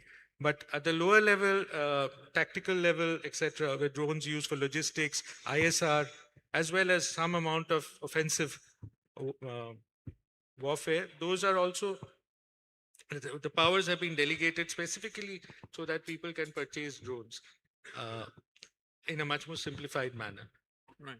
Again, coming on the supply side, in defense, in order to push Atmanirbharta and to make the defense budget work more for our country, the defense industrial corridors in Tamil Nadu and UP are showing a lot of promise. Already, I was reading that about 9,000 crores of actual investment has come, and a lot more has been promised through MOUs. We also have the ease of doing business in licensing. Now, defense licenses are available for 15 years, which was a much shorter period earlier. A lot of parts and components for defense items have been delicensed. This has happened quite some time back, actually. How much has been absorbed by the people, who are wanting to get into the defense manufacturing world? I don't know, but it has been in a while that this has been delicensed. The number of defense industrial licenses required and the kind of items that has also been streamlined. Exports is another area where the export authorization has been simplified. A lot more items are being authorized for export, and that's why our exports are growing manifold. In fact, you would be, some of you may be surprised to know, many would be knowledgeable about it. that our exports were not even 700 crores in 2013-14. This year it's come out in the news, and there was a press information item, 38,000 crore plus, and there's a target of reaching 50,000 crore. These are demands and stimulus which was not there earlier. So industry has a lot of things to gain. So the multiplier effect of this additional budget being provided and the domestic component or earmarking of it is quite substantial. In this manner, we are able to see the progress made on the economic side is quite phenomenal. I mean, I'll just quote you two figures which are noted down. One is that the defense production this year has gone up to 1.8 lakh crore roughly, which is in 5 years it has doubled. Right. Exports I already talked about, Right. how much more it is. 35,000 crores. And the defense ecosystem is massive now. It is just not the 16 defense PSUs. It's about 500 private industry. Right. And 17,000 plus MSMEs and other startups, or I think startups are beyond that. Right. So it's a very large ecosystem which is now taking place. So therefore, I mean, the potential exists, and from this it's quite apparent that defense expenditure is beginning to become a significant driver for economic growth, and also to underpin our strategic autonomy or independence, whatever we call it.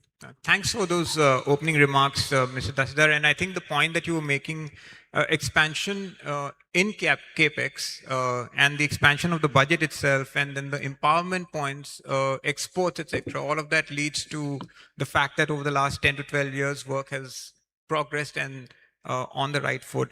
And I'm now going to come to Dr. Ranade out here. I'll give you my mic.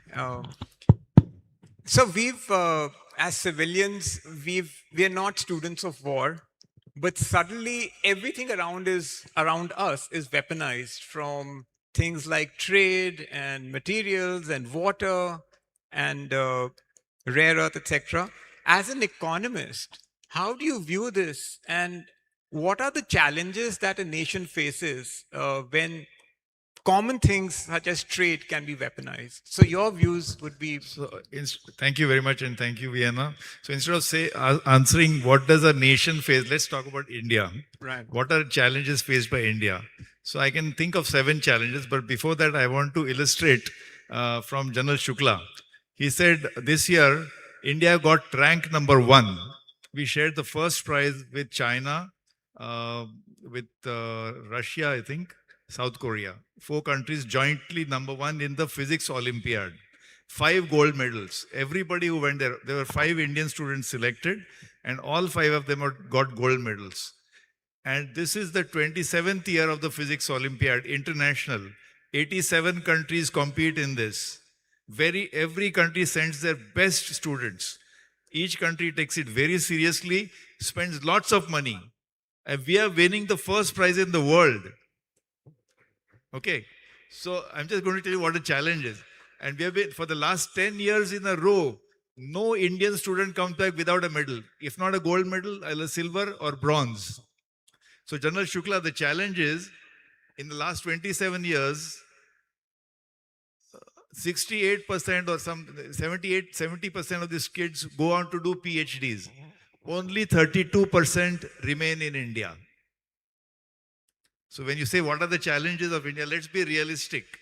Our best challenge is winning, hands down, is beating the world, but only 30% are choosing to stay in India. They settle, 68% students settle in wherever they want to. Right. If you don't think that's a challenge, that's a challenge. No, that's... Second example, when the Ukraine war broke out 4.5 years ago, 14th of February, by the way, Valentine's Day, I think. In a few weeks, suddenly the Prime Minister of India had pressure to say that please stop the war because we have to get... So what did we discover? There were 17,000 Indian students pursuing MBBS, medical degree, in a country called Ukraine. हमारी आंखें खुल गई. ऐसा भी होता है क्या? Then we learn China में जाते हैं, Russia में जाते हैं. So I'll come to the 7 challenges. So we have to be realistic. What are India's challenges? And you know, at the same time, people, 23 lakh students are sitting for the NEET exam. Of course, NEET is very much in the news, and only 1 lakh of them have seats. So our challenges in the international context, in the context of today's seminar, geoeconomics, that is, instruments of geoeconomics like trade, finance, technology, supply chains, even logistics, are being used as instruments of national power. ऐसा कभी नहीं होता था. At least till recent past. Suddenly we are realizing these have all become instruments of national power. Even payment systems. India and US trade is only 15%. 15% of our trade is with the United States. But 95 or 99% of invoicing is in dollars. अगर हम किसी को, suppose we are selling something to Saudi Arabia, their currency is dinar, our currency is rupee, the trade can happen without any reference, but every transaction is invoiced in rupee, in dollars. Such is the hegemony of the US dollar.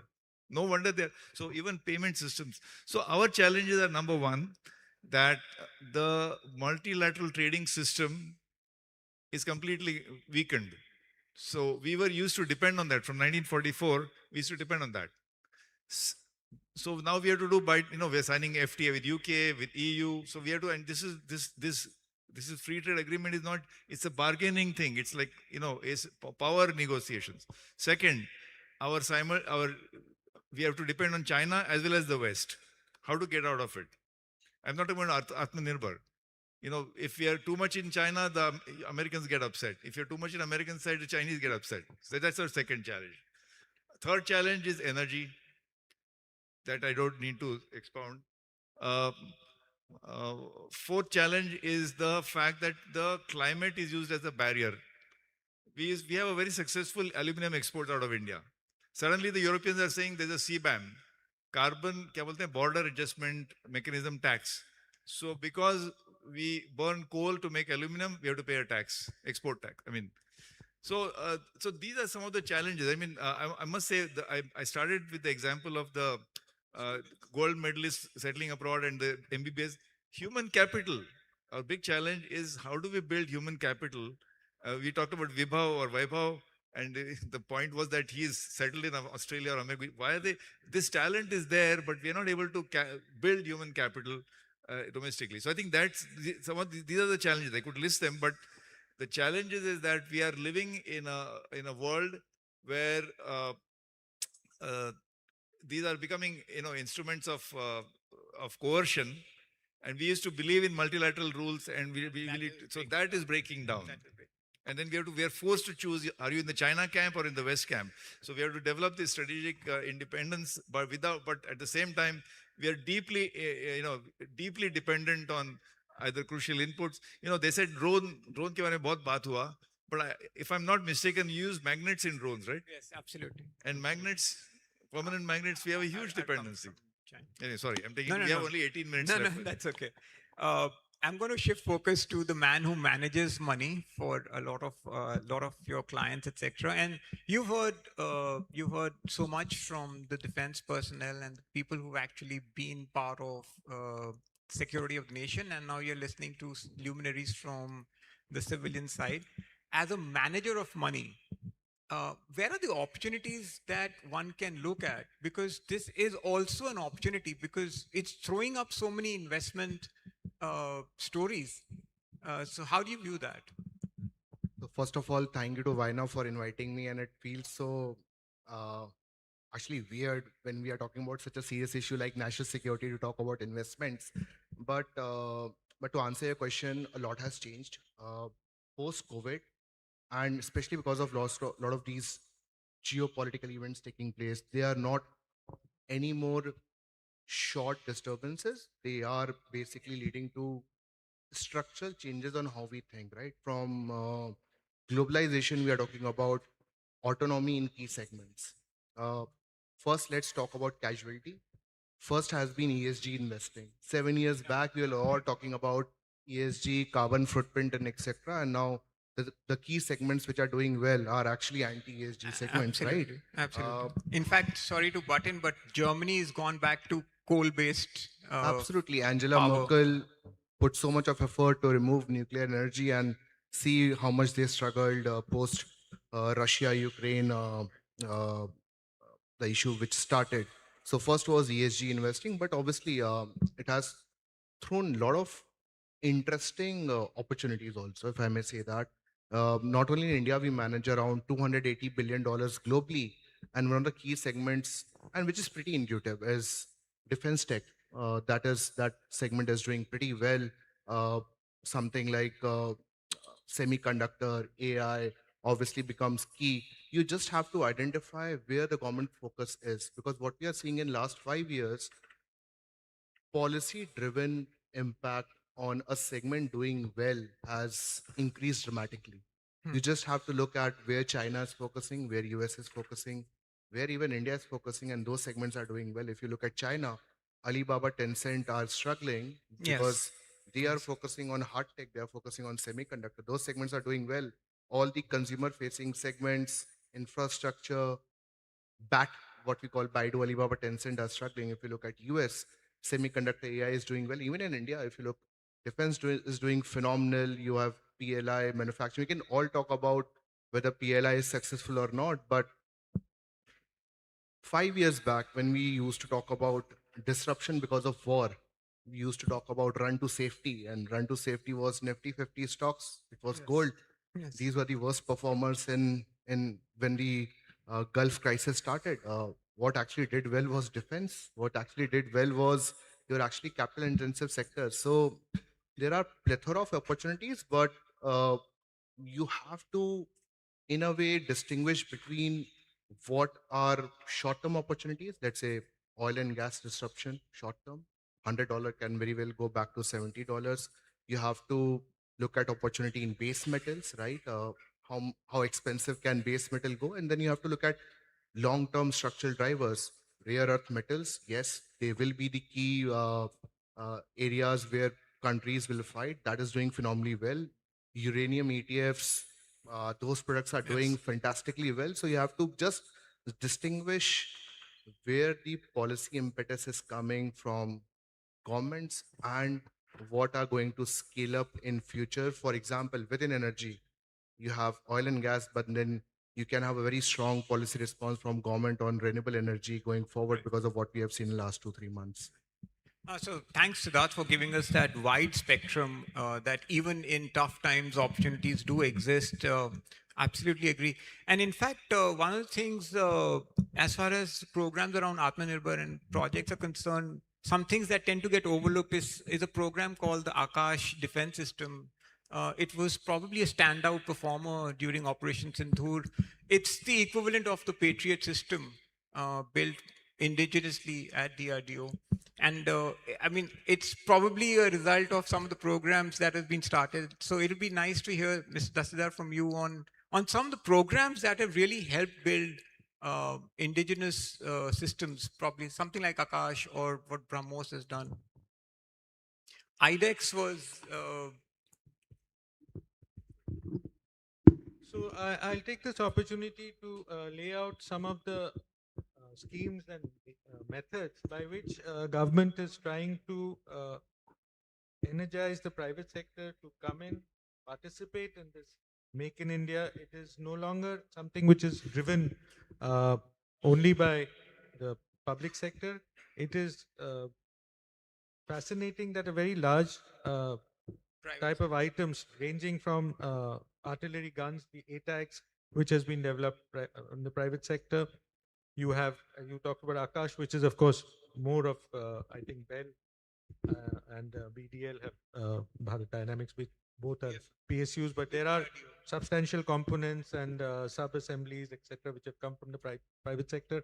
I think even in these cases also the defense PSUs are kind of playing the role of lead integrators.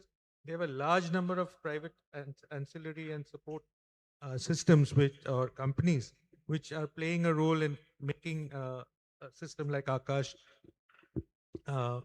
Similarly, you have the LCA also, which has a lot of private sector participation for many of the components, many of the things. HAL is, of course, the lead integrator, but and the designer and not the designer, but the developer of it. But there's a lot of private sector participation. So I'll talk about 2 or 3 things. One is that the government And through this defense acquisition procedure, which is under revision, but we're going by the 2020 version of it, uh, the India First policy has become a reality. I mean, a large number of approvals are now being given for this category or prioritization called by indigenous, indigenously designed, developed, and manufactured, IDDM as it's called.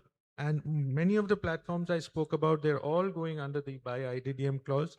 And here, the bidders, the eligible bidders are restricted to only companies which are majority owned by resident Indian citizens and who also have control as defined in the Companies Act, which is directorships, etc. So very substantially, they are Indian owned and designed and developed. Alongside, I mean, some of them are DRDO designed and given to the private sector through competitive systems, and sometimes they're jointly developed also. So that's one scheme which is the main procurement scheme.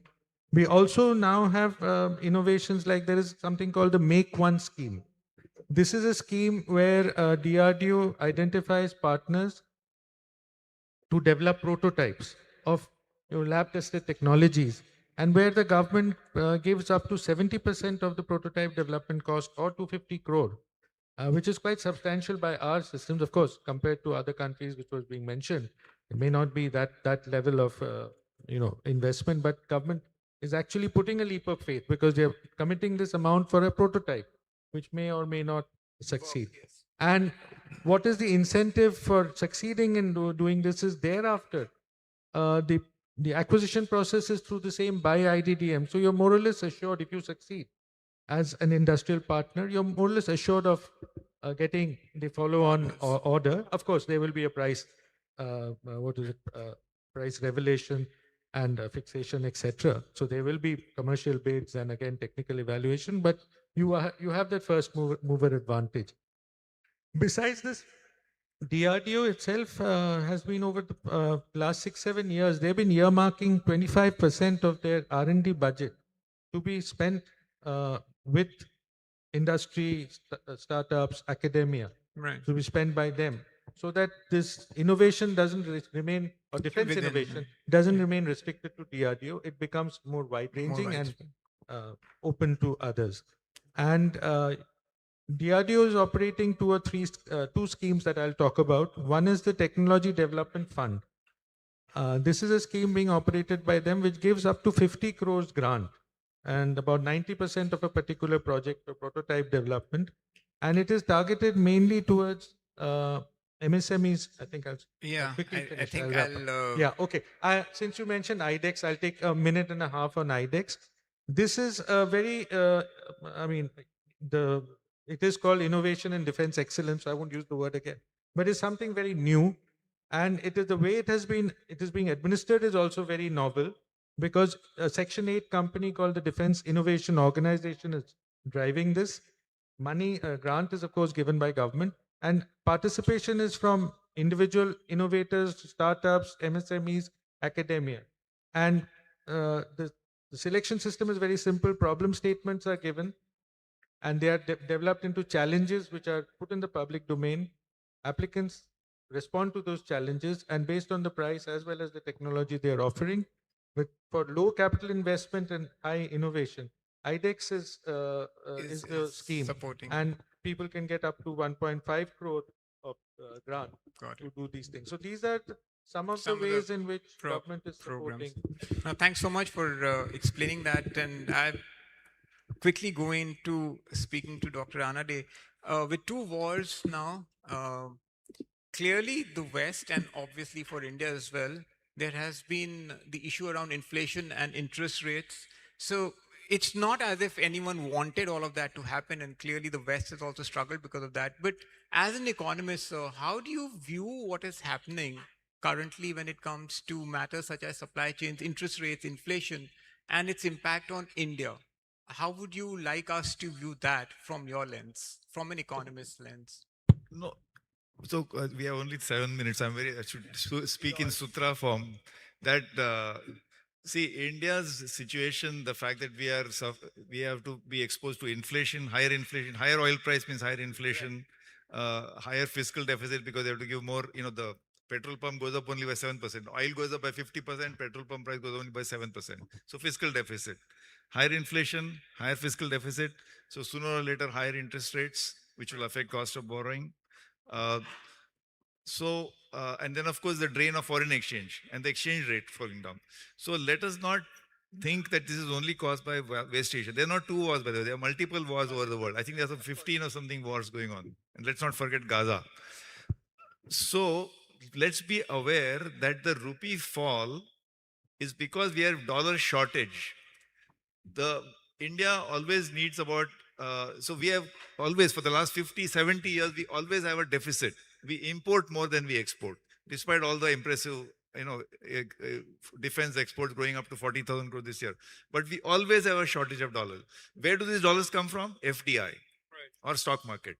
So we get about 80, $100 billion of net incoming FDI. That for the past 4 or 5 years has gone down now down to zero. तो अभी नहीं हुआ waste Asia war तो इसी साल हुआ this is something we need to worry about. Why? Because gross FDI is coming, but outbound FDI is growing twice as fast. So क्यों जा रहा है? Why are so many companies closing down? Citibank was in India for 100 years. It's shut down its retail shop. Then Holcim cement जो टाटा का ACC खरीदा is gone. Then Ford gone. GM gone. These are all people. Then this Whirlpool, they have taken away. So to answer your question, that we are worried about this falling rupee, that is exchange rate, and we attribute it to the West Asia war and the oil prices. No, sir. This is something which has been happening for 4 or 5 years because of the dollar shortage. So how do we react to that? I just, you didn't ask this question, but what is the resilience? They used to say India's best foreign policy is 8% growth, 8% growth, 8% growth consistently for, long time. So what is India's best defense or national security policy? 8% growth, 8% growth, 8% growth. If economically strong India and resilient India is our, national security is part of, I would say, economic security. It's not the other way. ऐसा नहीं है कि economic security is part of national. I think national security is part of economic security. So that is the way to become resilient. So we have to examine why are the dollars leaving India?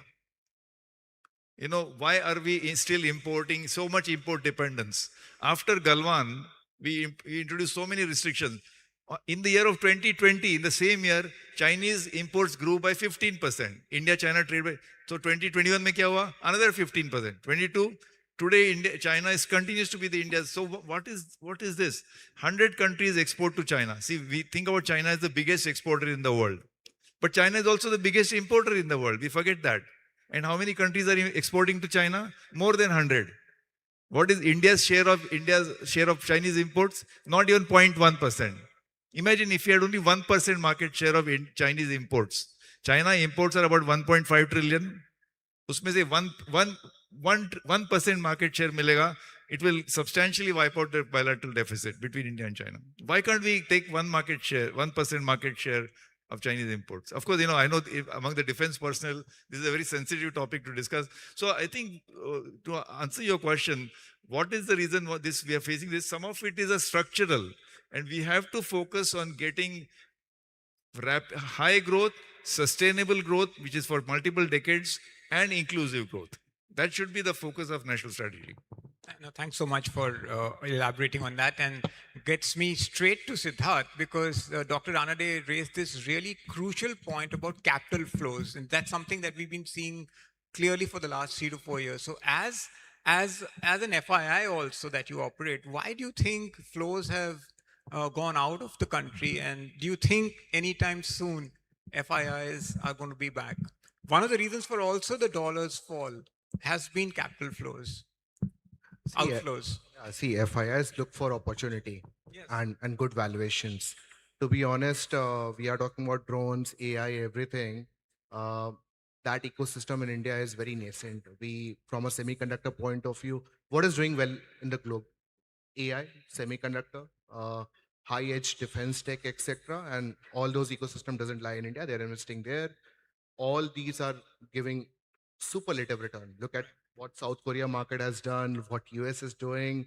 So why will they come here?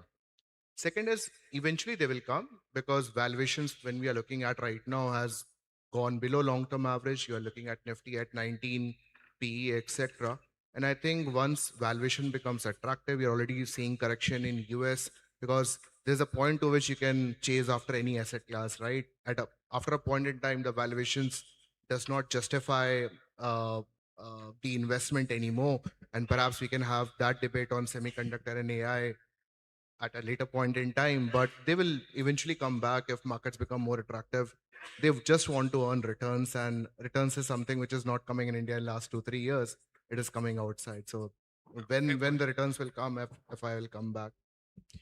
No, that's a fair point you make, and also it's also about exits that have happened because India's provided those exits as well, in some sense. Yeah, actually, so a lot has been debated about SIP flows. I don't think we should, in a way, demean the average investors. Money which is coming into mutual fund industries very less when you compare it to what is coming in foreign markets, in the equity market. The mutual fund AUM compared to GDP ratio It's in still India much is still lower, very low. much lower. Can I jump in? Can I just, if FIs are leaving, you're saying why are the domestic investors entering? So two sets of investors are behaving oppositely.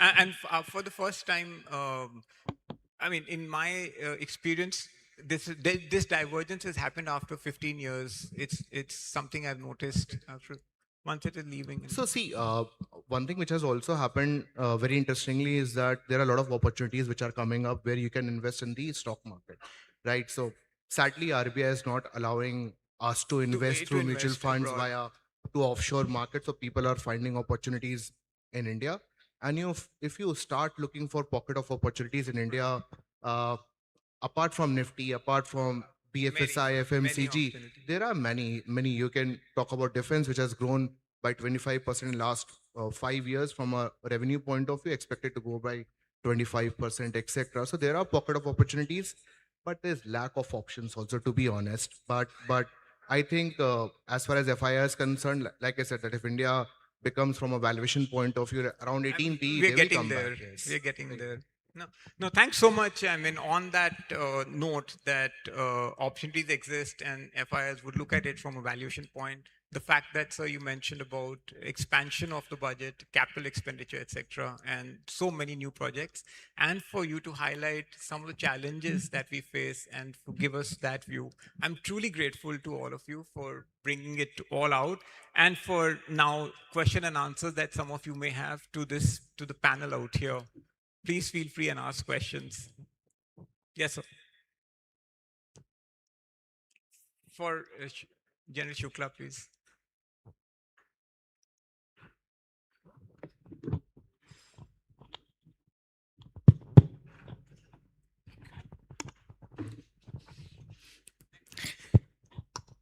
You know, we heard a lot of good news in the defense sector from Mr. Dastadar and everybody. I just want to raise two issues and I would love to have your responses. One is, now that our system has matured in the defense space for 10 years, is it the time now to proclaim national champions in defense, which the world over is doing? Anduril was funded by the CIA. In the Chinese system, startup ecosystem, if you are a good startup in the civil space, you will get an order from the PLA. You will wonder why? Because they've spotted your talent. Then they will say, if you are particularly bright, they will say, leave everything, come together, because we have to beat the American startup lurking on the horizon. It is strategic.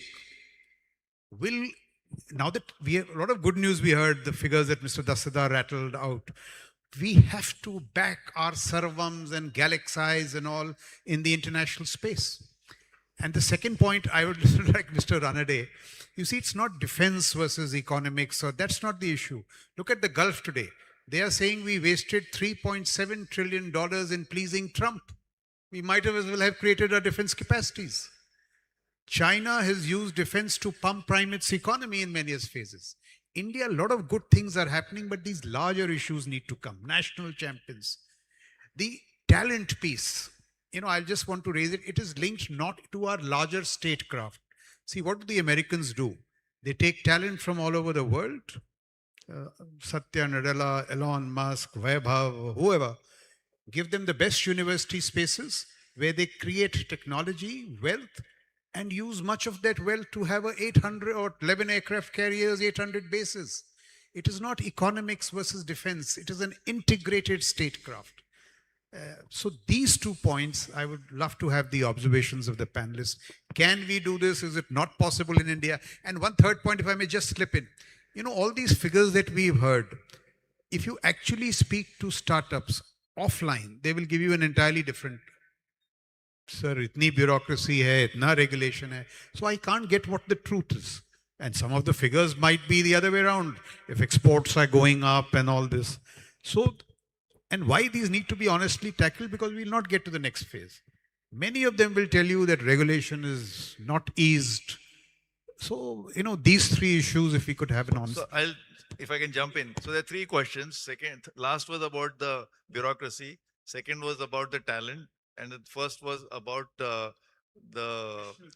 national champions. So let me go in reverse order. So Pune boasts of one of the biggest defense producer in the country, private sector. His name is Bharat Forge. Dr. General Pandey knows. You know, his exports are galloping. How much does he export to India?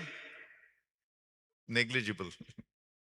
So that tells you something. This is the biggest guy, Mr. Kalyani, who runs this very big company, amazing company.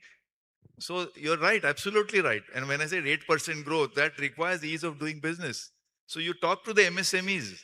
There are 77 million MSMEs. You know, you talked about ancillary system. Kitna, you know, that's where the pain points are. So it is true. You have to have an honest acknowledgement. Then only you can solve the problem.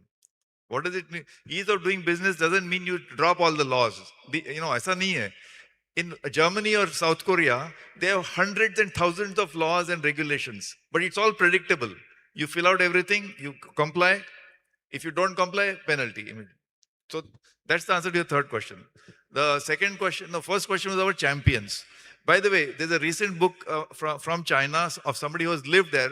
I forget the name of the author, but it's a very famous book. They said this is the wrong myth that the West has built, the story of champions. It was not true for South Korea, maybe partly true for East Asia.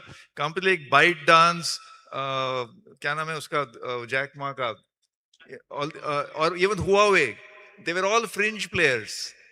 They were fringe players, and they actually were not in the eye of the PLA or the Chinese Communist Party.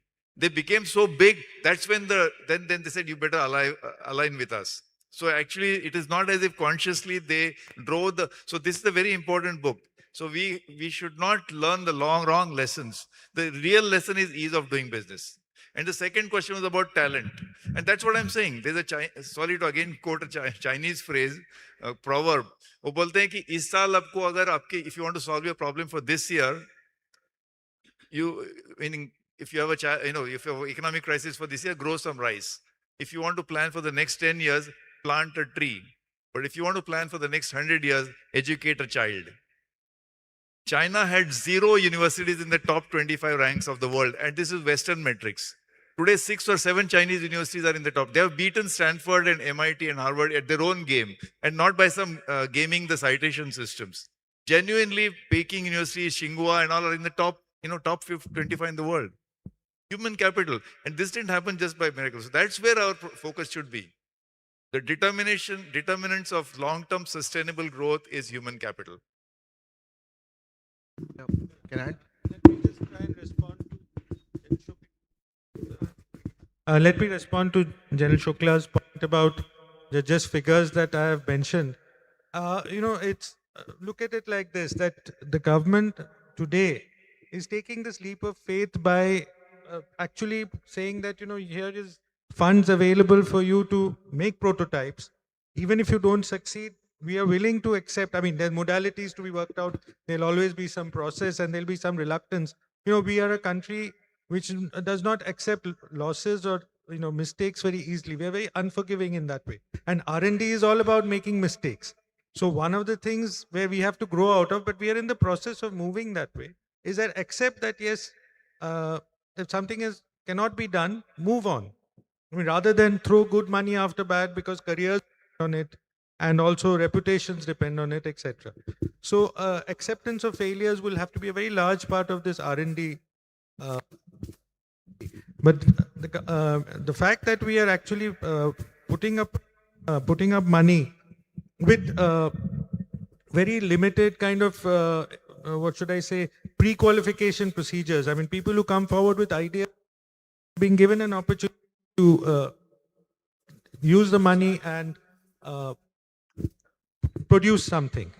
This is one. And when you talk about systems, a lot of as you mentioned, the laws are there and predictability. That predictability in our case is coming through automation. I'll give you an example of GEM, the government e-marketplace. It has changed, made a sea change in the basic way of how vendors interact with government entities for purchase. There is very little need to interact actually, because the supply orders are on the system, the invoices are on the system. There's a question of, or rather there's a methodology by which if you do not accept a product, in other words, you don't sign the receipt voucher, which would happen in the manual system for various reasons. Here there's a question of deemed acceptance. After 10 days, it is, if you do not reject it, then it is taken as automatically accepted and payment thereafter gets triggered. So these are changes which have really made a lot of difference in my mind. Payments, which people have this reputation in government, you have to run around, look, trying to get a payment. Today, 7 days, 10 days, 15 days, payments go through. So one has to also have faith that yes, these changes are coming. They have come, and it's a work in progress. I agree to that extent with General Shukla. National champions, I don't know, but I can't comment on that. But I would say that some of the private sector industry, which is making these large platforms, they are becoming very, very big in terms of So we left with how 1 they minute. also, I mean, interact with the government in this sector. Siddharth, you had a very quick point before I give it Just to very General. quickly on this. So defense investments, at least from an fund management point of view, has been good. Like I mentioned, revenue growth of 25%, EBITDA growth of 35%, PAT growth of 41% in last 1 year. But main thing which is missing is that our R&D to revenue ratio is just 3.5% compared to global ratio of Which is almost what you 6. Yeah, mentioned. so that is something which we should keep an eye on, because if for this industry to persist, be a structural driver and structural growth story, that ratio has to increase That's the ratio. substantially. Thanks for bringing it up. So you have a question.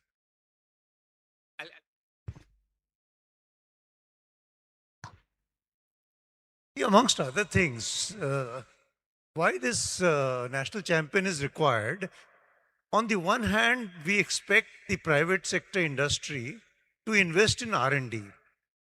If there is no order assurance, how can you expect them to keep investing in R&D? And if the order assurance is required, you have to have national champions. Whether Chinese succeeded or not is not quite relevant to context, Dr. Anade, in this I would submit. Why? Because now you quoted Bharat Forge, for example. Bharat Forge has created a niche for itself in a certain segment of the defense technology. So there should be no harm in admitting Bharat Forge as one of the national champions, so that he is inspired to make more and more R&D investment. One. Second, like some of these major ones that have emerged as majors in the defense industry, I think we need to also take them into the curriculum preparation for our IITs and the likes across the country, because frankly the curriculums in the IITs are also not keeping in pace with what the world requires. So this business of talent building, it's more theoretical than what it is getting delivered actually on the front lines. I'm not against national champions. I'm just skeptical because the role that Stanford and MIT and all these institutes have played in developing R&D, I mean, it's not R&D, it's a joint responsibility. All the major, even Apple, their patents have come from the university research system. So we have to, whereas if you in India, if you see the industry academia nexus is very poor. I mean, IITs are just a oasis in the whole landscape. India has, 3,000 universities. But industry academia linkage is so very weak. Because I don't know, as you said, curriculum reform. Now with NEP, we are saying experiential learning and internships and all that. That's where the R&D will happen. And you're saying, R&D why is India not spending? Even 30 years ago, it was 0.8% of GDP. It is 0.8% today. 0.6, sorry. Whereas again, sorry, I'm taking Chinese statistic. They're 5 times bigger and their spending is 3%. 5-6 times. They're 5 times bigger economy plus 5, they're 3% of GDP. So, it's because they also, the industry academia linkage, there's a triangle, industry, academia, government. This triangle has to be somewhere, we have to find the way. R&D will happen, don't put the onus only on private industry. A heated debate is what we end on, and I think that's the best way to put a nice end to the conversation. Thanks to everyone for being so participative and to the panel for bringing out so many interesting facets to this discussion. Thanks a lot, Jai Hind. Thank you. What a wonderful and animated discussion we've had. It's now time for felicitations. May I welcome up on stage Lieutenant General Tarun Aich and, of course, Abhinav Khetri of Vyana to do the honors for us. I will request General Aich to felicitate Mr. Karan Datta and Dr. Ajit Ranade.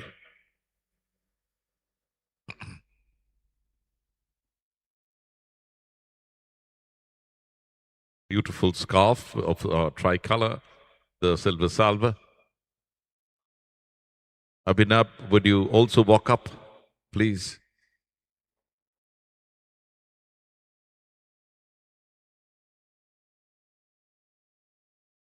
Abhinav K3 to felicitate Shogatu Ghosdastidar and Siddharth Srivastav.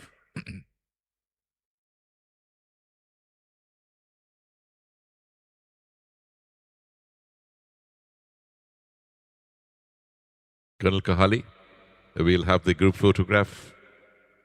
That's the session group photograph.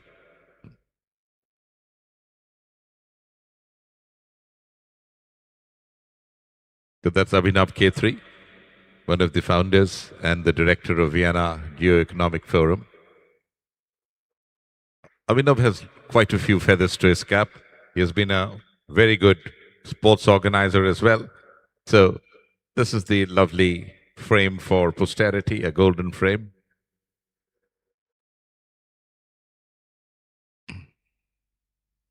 Thank you. Thank you very much, most eminent panel. Now, we were all waiting for the grand finale. This is the fireside chat. The fireside chat on India's defense preparedness for a multi-domain conflict.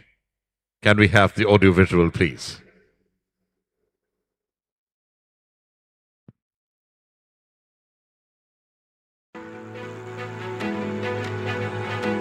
General Manoj Pandey, as the 29th Chief of the Army Staff, illustrious military career spanning over 4 decades. The first officer from the Corps of Engineers to lead the Indian Army, he championed a bold transformation roadmap to build a modern, agile, and technology-enabled force while advancing self-reliance.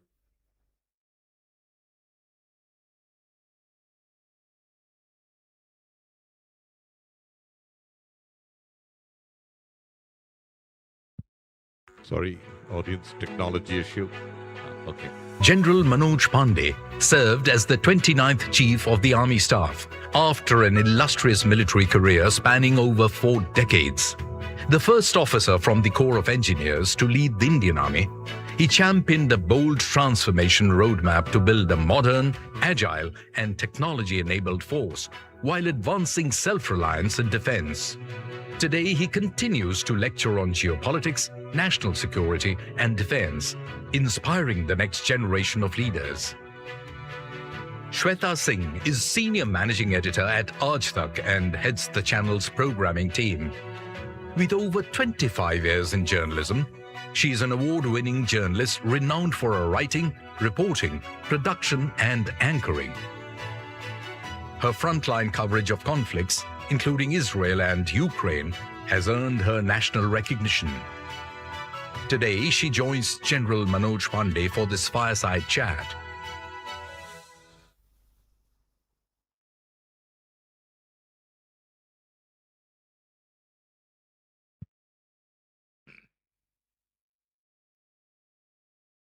So it's a great pleasure to welcome up on stage Shweta Singh, Senior Managing Editor, Rajtak, and along with her, General Manoj Pandey, 29th Chief of Army Staff of India, for this wonderful fireside chat that we are all looking forward to.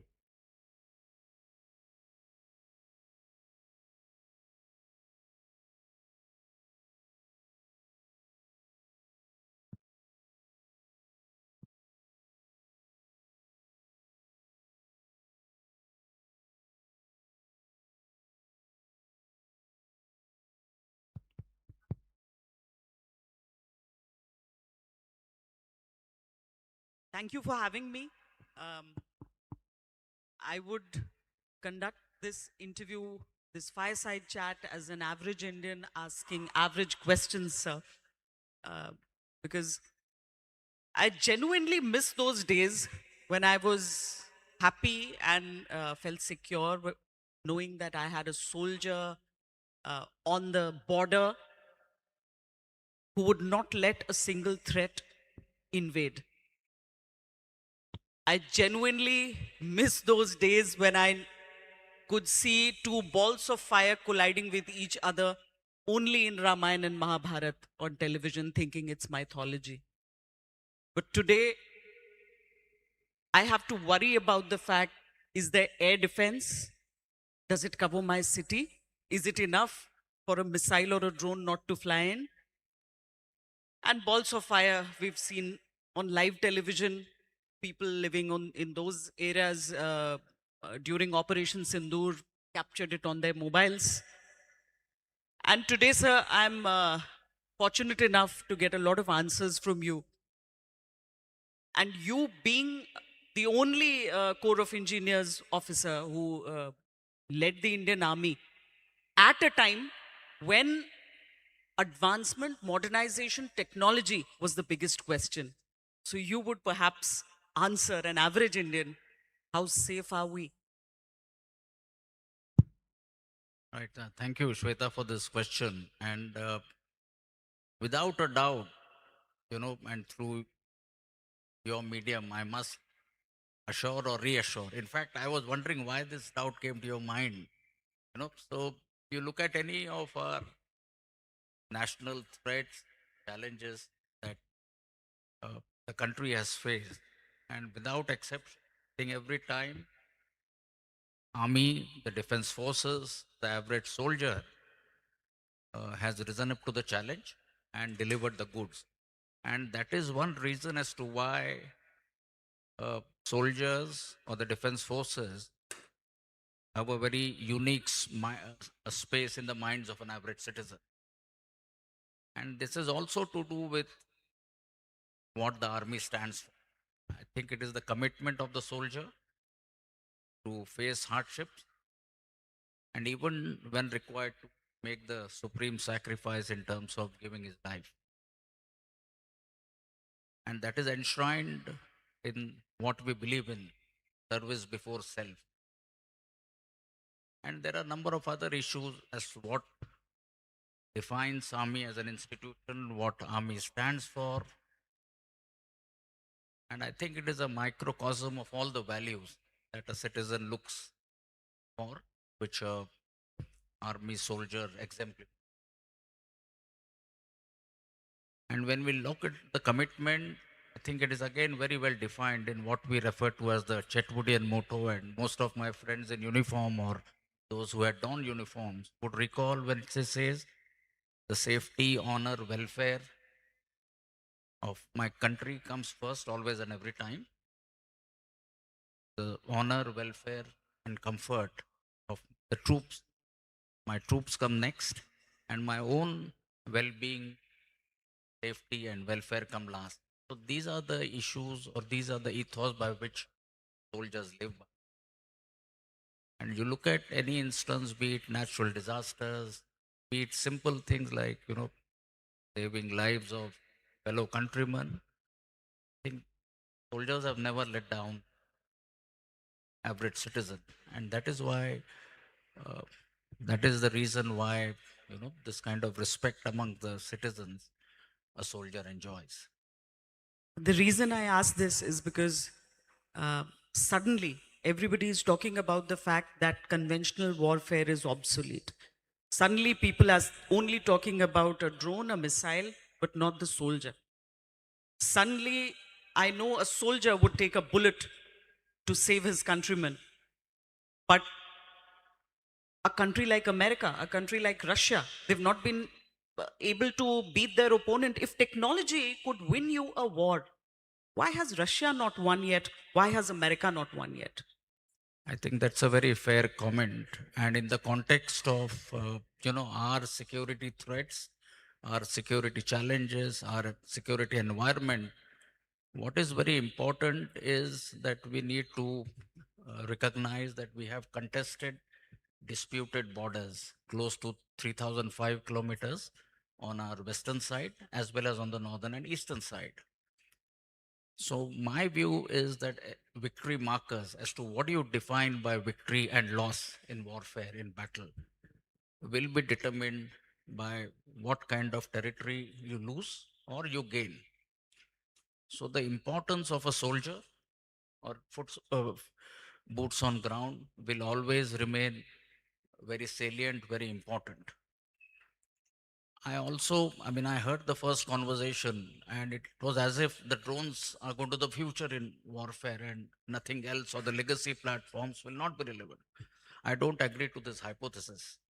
I feel the infantry soldier, a tank, and an artillery gun will all be important. Well, you'll have to look at these platforms in a different manner. So if there is a tank, the tank should be able to, fly a drone, pick up enemy movement, maybe 10, 15, 20 kilometers. It should be able to launch a loiter munition. And likewise. So if it's an artillery gun, yes, it must be able to fire a precision munition.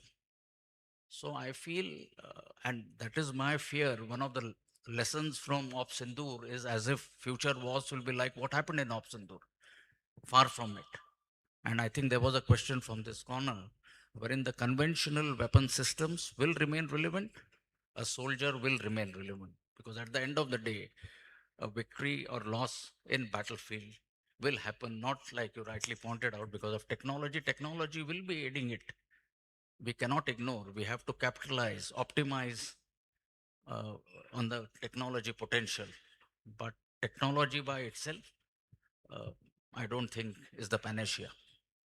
So can we say that transformation is the way forward? But because even during Operation Sindoor, it was not just the aerial warfare that was happening. We did have uh, skirmishes at the border. I mean, when artillery guns were firing, not just from the side of India, but Pakistan was also doing that. So that was a prominent part of what happened during Operation Sindoor, while it was not part of Op Sindoor.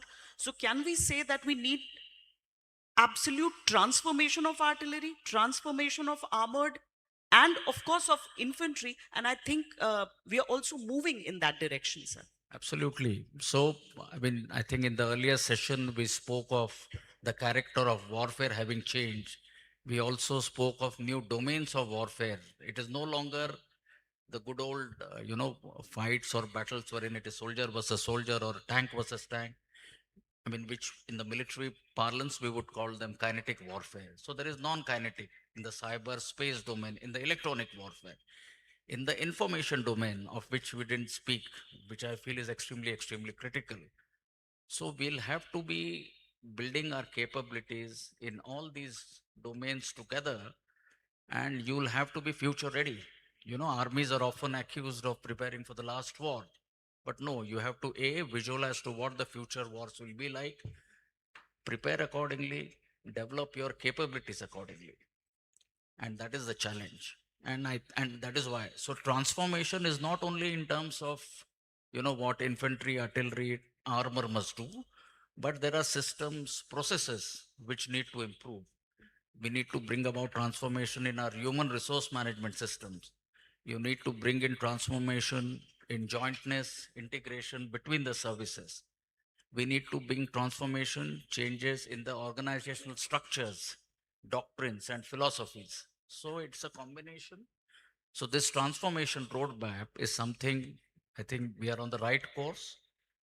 We have to lay down clear objectives, clear timelines, and do it in a very time bound manner. And I'm glad that it is happening. And that is where multi-domain warfare also comes in, and that's what we are trying to bring out here. Yeah, obviously. So, I mean, it's a given that not a single, not only one service will be able to win battles and wars for you. So you have to synergize the effort of all the three services, then the cyber domain, the space domain, the information warfare. And if you look at the big picture, it is not as if it's only the defense forces will be fighting. You need to have a whole of nation approach. So there are other agencies which are part of the larger security ecosystem, the intelligence agencies, there are other ministries, departments. So it is imperative that all of these agencies, department, government, non-government, even the community, civil community, I think we need to put it all together. And that is why I think your potential will be maximized. And sir, now I get to the point where we were talking about information warfare, which seems like a theater on its own.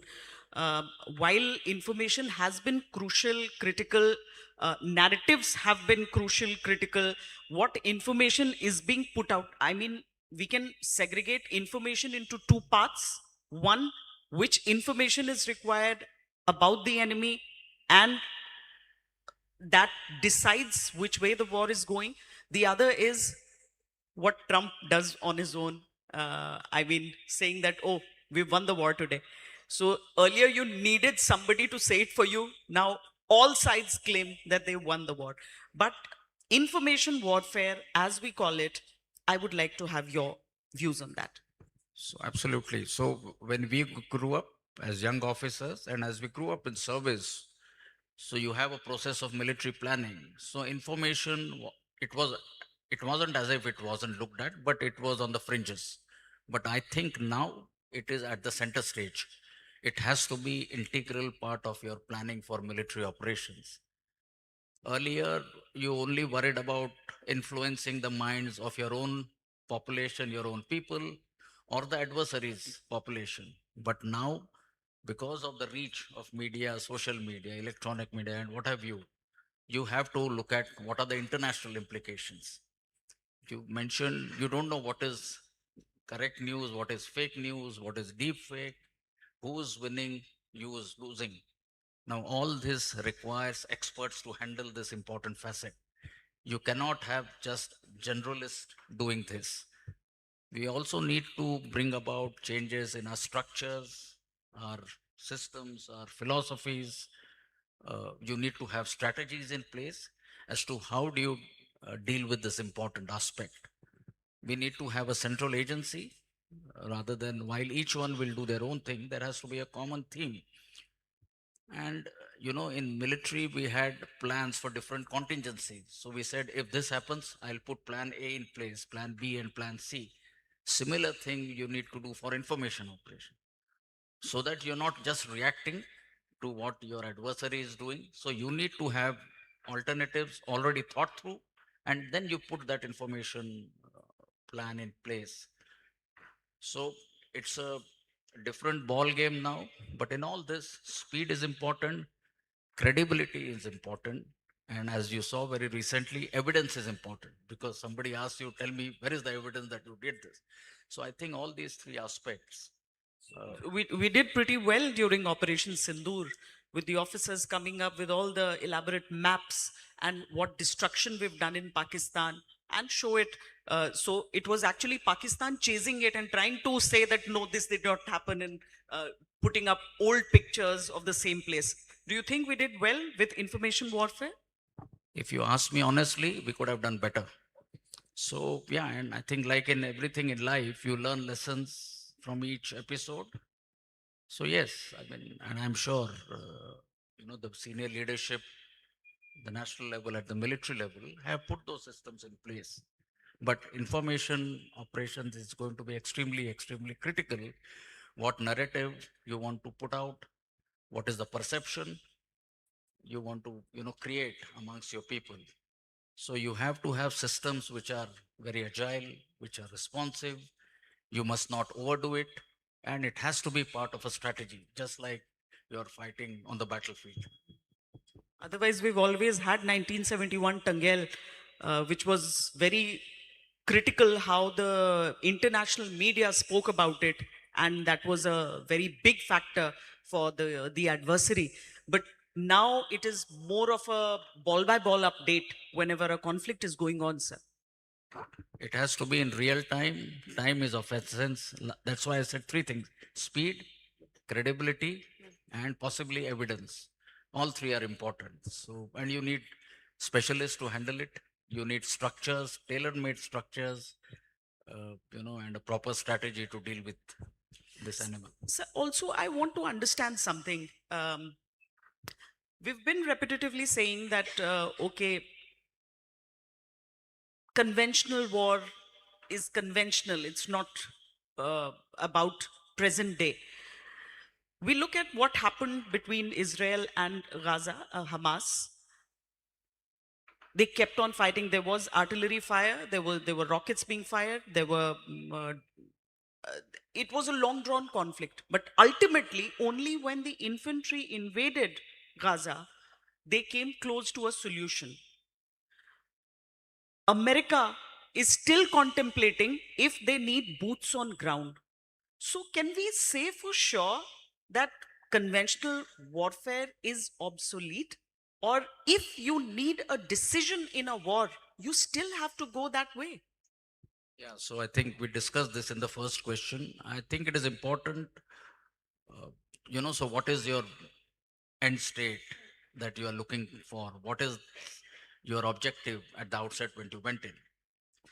And especially again, at the cost of repetition, I would say when you have contested borders like us, so for us to be able to protect your borders, your land is very critical, just as maybe, achieving victory through acquiring a piece of land, because that is what I feel are going to be the victory markers, not so much in what you achieve, in the air or married. I mean, that's a reality and we have to accept it. पर उसके साथ साथ मैंने जिस सवाल के साथ शुरुआत की थी कि एक इंजीनियर्स ऑफिसर जो आर्मी चीफ बने, आप जब सेना में आए थे और इस कोर का हिस्सा बने थे, उस समय और आज की तारीख में बहुत फासला आ गया है. मतलब the kind of warfare that was taught around 20 years ago is actually, you have to unlearn and perhaps learn new concepts. But as an engineer's officer specifically, sir मैं आपसे ये समझना चाहती हूँ कि उस समय एक यंग ऑफिसर के तौर पर आप सोच पा रहे थे कि आज से 20 साल 30 साल बाद कुछ ऐसी स्थिति दुनिया में दिखेगी, ये मशीनें एक सोल्जर के लिए कितना इंपॉर्टेंट हो जाएंगी? हाँ, उस समय भी टेक्नोलॉजी का टेक्नोलॉजी आगे बढ़ रही थी, पर देखिए यदि आप पास्ट में भी जाएंगे तो वर्ल्ड वॉर 1 में, वर्ल्ड वॉर 2 में जिस तरीके से टेक्नोलॉजी ने वॉरफेयर पर इम्पैक्ट किया है, वो उदाहरण सबके सामने है. और उससे ये भी लेसन मिला है कि जो साइड या जो देश टेक्नोलॉजी को जल्दी अपनाएगा, it will be on the winning side, right? So it is technology is there in the commercial side. It is how you adapt this technology for military application is the key. But as I grew in my service, yes, there have been evolution of technology, the way it has impacted. We discuss about AI, machine learning. Some time back it was internet, it was network, how networks are impacting. So इस सब चीज का जरूर असर हुआ है. और जैसे पहले सेशन में सबने बात भी की कि किस तरह से आप टेक्नोलॉजी को डिफेंस में जल्दी से जल्दी ले पाएंगे. अच्छा, वो एक टेक्नोलॉजी एक बात है, दूसरी तरफ innovation, that is as important. How do you get or create a system wherein young bright minds who are available in the country, how do you get dual use technology for defense application in the shortest possible time is the key. So this evolution and impact of technology, of course, there were new things which were emerging, and something, yes, as it came about, मुझे लगता है फौज में उसको हमने अपनाया भी है. सर आपने सही कहा बिकॉज आज ये टेक्नोलॉजी है लेकिन एक समय ये भी था जब people were struggling with power point presentations or Excel sheets for that matter. But sir, yes, Indian Army has encouraged innovation and the spirit of innovation in the soldiers. और ये एक बहुत बड़ी सोच होती है that the soldiers on the ground know the requirements and can perhaps जिसको कभी एक जुगाड़ कहकर डिसमिस किया जा सकता है लेकिन उसी जुगाड़ से एक बहुत बड़े इन्वेंशन की नींव रखी जा सकती है एंड इतिहास गवाह है कि ऐसा होता आया है. So when we are looking at an India which is perhaps one of the most powerful countries of the world militarily, do we promote our own innovations which are tailored as per our requirements? Or as I could see in the two sessions before this, we were often comparing the fact whether India should be compared with some other country because our needs, our requirements, our topography, our enemies are completely different. We are almost surrounded on all sides. See, whatever be the circumstances, conditions, environment, threats, challenges, I think the need to adopt technology, leverage technology, especially niche, disruptive technologies, and maximize the innovation potential will remain. उसमें कोई हमको मन में संदेह नहीं होना चाहिए, कोई गुंजाइश नहीं होनी चाहिए. आप जितना जल्दी, जितना एफिशिएंटली, जितना अच्छी तरीके से आप टेक्नोलॉजी और इनोवेशन को डिफेंस में लाएंगे, उतना फायदेमंद होगा. आपको पिछले सेशन में बात हुई कि इंडस्ट्री, एकेडेमिया ऑब्लिक R&D और डिफेंस, ये जो ट्रायका है, इन तीनों को आप किस तरह से अच्छा इंटीग्रेट करेंगे. मेरा खुद का अनुभव रहा है कि पिछले 3-4 साल में इंडस्ट्री और डिफेंस एक दूसरे को बड़े अच्छे से समझने लगे हैं, एक दूसरे से बात कर रहे हैं. एकेडेमिया और R&D किसी वजह से they are still out of the loop. अब उनको आप किस तरह से किस जल्दी लाएंगे is the key. IIT Bombay की जो एडवाइजरी कमेटी है उसमें मैं मेंबर हूँ. उन्होंने एक centre for defence technology innovation और स्ट्रेटजीज एक संस्था उन्होंने बनाई है 2 साल पहले, और उसका उद्देश्य यही है कि कैसे आप एकेडेमिया जो रिसर्च आप करते हैं उसको कैसे और फोकस लाए. तो सबसे उसमें एक महत्वपूर्ण मुद्दा है is to understand the felt need कि आर्मी या एयरफोर्स नेवी को एक्चुअली चाहिए क्या. अक्सर क्या होता है, आप रिसर्च करेंगे, आप कोई प्रोडक्ट बनाएंगे, पर जब आप लेके जाओगे जवान के पास, वो कहता है कि नहीं मेरे को चाहिए नहीं, इससे कुछ दूसरा चाहिए था या इसके बराबर चाहिए. तो शुरू से आप यदि वो रिक्वायरमेंट अच्छी तरीके से समझ लेंगे, अच्छा तो वो जरूरी है. दूसरा, एक जवान को टेक्नोलॉजी नहीं चाहिए, वो कहता है कि भाई give me a product, give me something which is useful. So that is where the industry comes in. So R&D या एकेडेमिया जो रिसर्च करके टेक्नोलॉजी बनाएगी, उसको प्रोडक्शनाइज कौन करेगा. There are 2 ways. स्टार्टअप्स करेंगे, that is easier, but even the bigger industries, you know, they should also be able to incorporate or adopt those technologies and create this ecosystem. यहाँ तक सीमित रख के नहीं चलेगा आपको. You will have to involve the enablers, the policymakers, the government, the state governments have to take the initiative.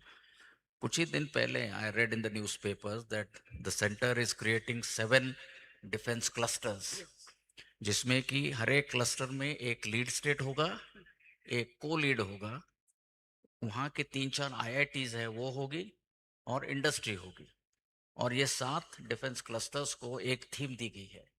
जिसमें जैसे महाराष्ट्र के तौर पर Maharashtra is the lead, Madhya Pradesh is co lead, Puducherry and Goa are the UTs, IIT Bombay is the lead, IIT Goa and IIT Indore are the other IITs, and they have been given a theme as to integration of MSMEs, startups into defense production, और इनको बताया गया कि भाई आप इस तरह से एक रोड मैप बनाइए where the state government is taking the lead. Now this is, or this combined with the defense industrial corridor, I feel is a good mechanism to synergize the effort of all these stakeholders.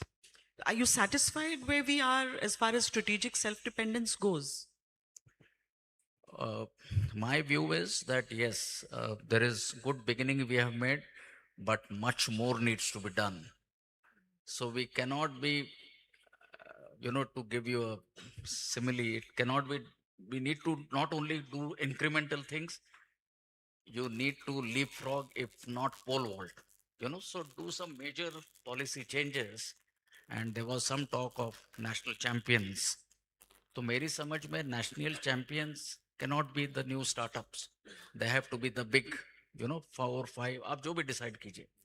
And then you say कि भाई X, you will deal only with avionics, Y, you will deal with tanks and guns, Z, you will deal with naval system. जब आप इनको players को, industries को ये assurance देंगे कि भाई आगे की भी orders आपके पास ही आएंगे, then only will an industry be willing to invest in R&D, in infrastructure. So this model was successfully applied in the US in the decade of the 60s, and that is how the big US की जो अभी बड़ी कंपनियां हैं ये इसी तरह से उभर के आई है. As a result, they will not only meet your domestic demand, but they will prove to be next exporters. तो ये एक सुझाव विचार में काफी दिनों से चल रहा है, but मुझे लगता है इसमें काफी merits है, and this is the way to go.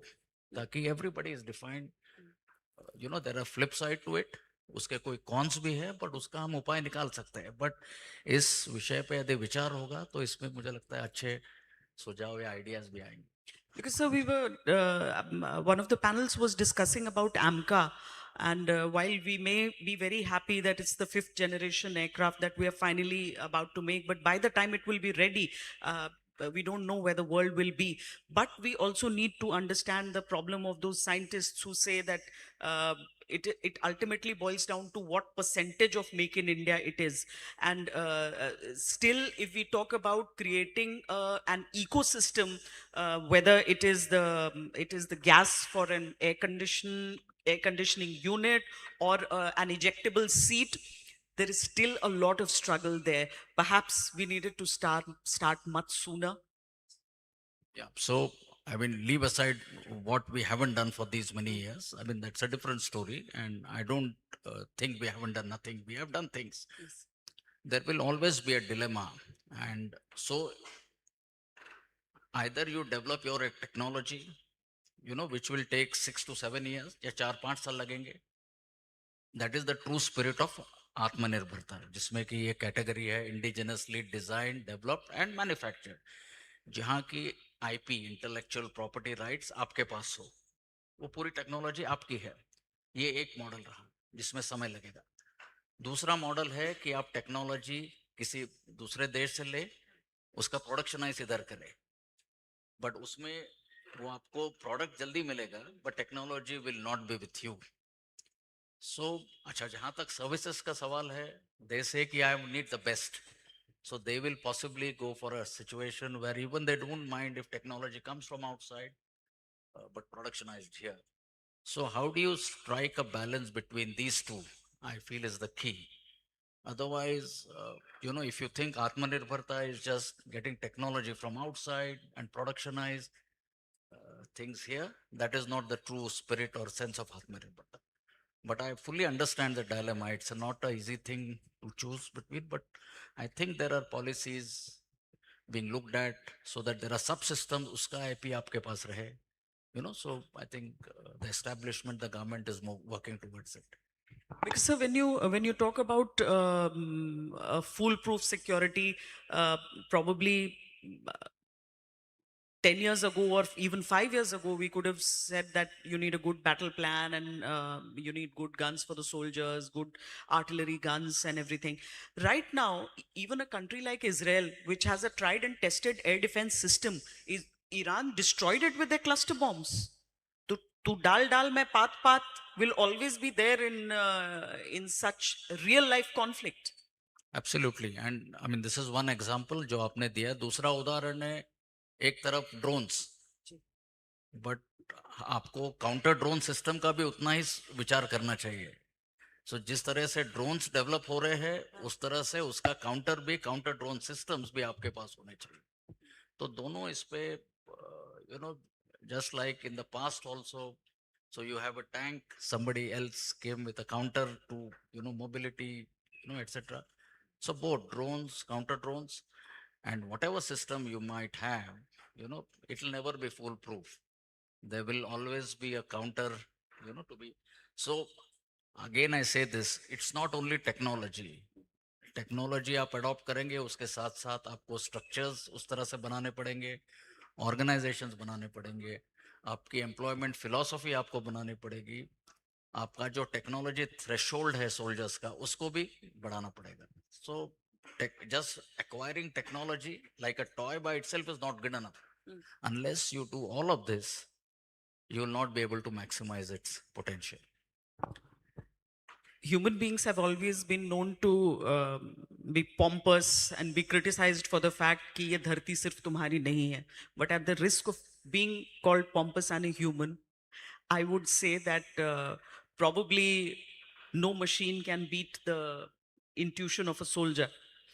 And that is why अभी मैं आपसे ये जानना चाहती हूँ कि आप एक कैडेट को आज क्या कहना चाहेंगे इस समय की इवॉल्विंग परिस्थितियों के बारे में, जो वो एक इवॉल्विंग कॉन्फ्लिक्ट सिचुएशन पूरी दुनिया में देख रहा है और सेना में आकर देश की सेवा करना चाहता है, लेकिन शायद उसके भी मन में कहीं असमंजस है. ट्रेनिंग के दौरान या तो एक कैडेट हो या जवान हो, कुछ एक ऐसे बुनियादी मुद्दे हैं जिसपे सेना उतना ही महत्व देती है, टेक्नोलॉजी जितनी भी आगे बढ़े. और उसमें है, खास करके आर्मी में, वी लुक एट 7 वैल्यूज, जिसमें लॉयल्टी आ गया है, ड्यूटी आ गया है, respect, selfless service, honesty, integrity, personal courage. So these are the 7 values we try and imbibe, in any soldier. We also try and imbibe the warrior ethos, that is, never quit, never accept defeat, mission first, and never leave a fallen comrade. चेटवुड मोटो के बारे में आपको मैंने ही बताया पहले. Another aspect is our core values in the army stand on the edifice of 3 things, what we call as नाम, नमक और निशान. नाम आपके यूनिट का, नमक is the loyalty to the unit, loyalty to the regiment, आप समझ लीजिए. निशान is the pride, whatever ensign, color, etc. So these value system and these idea of naam nishan is what defines us.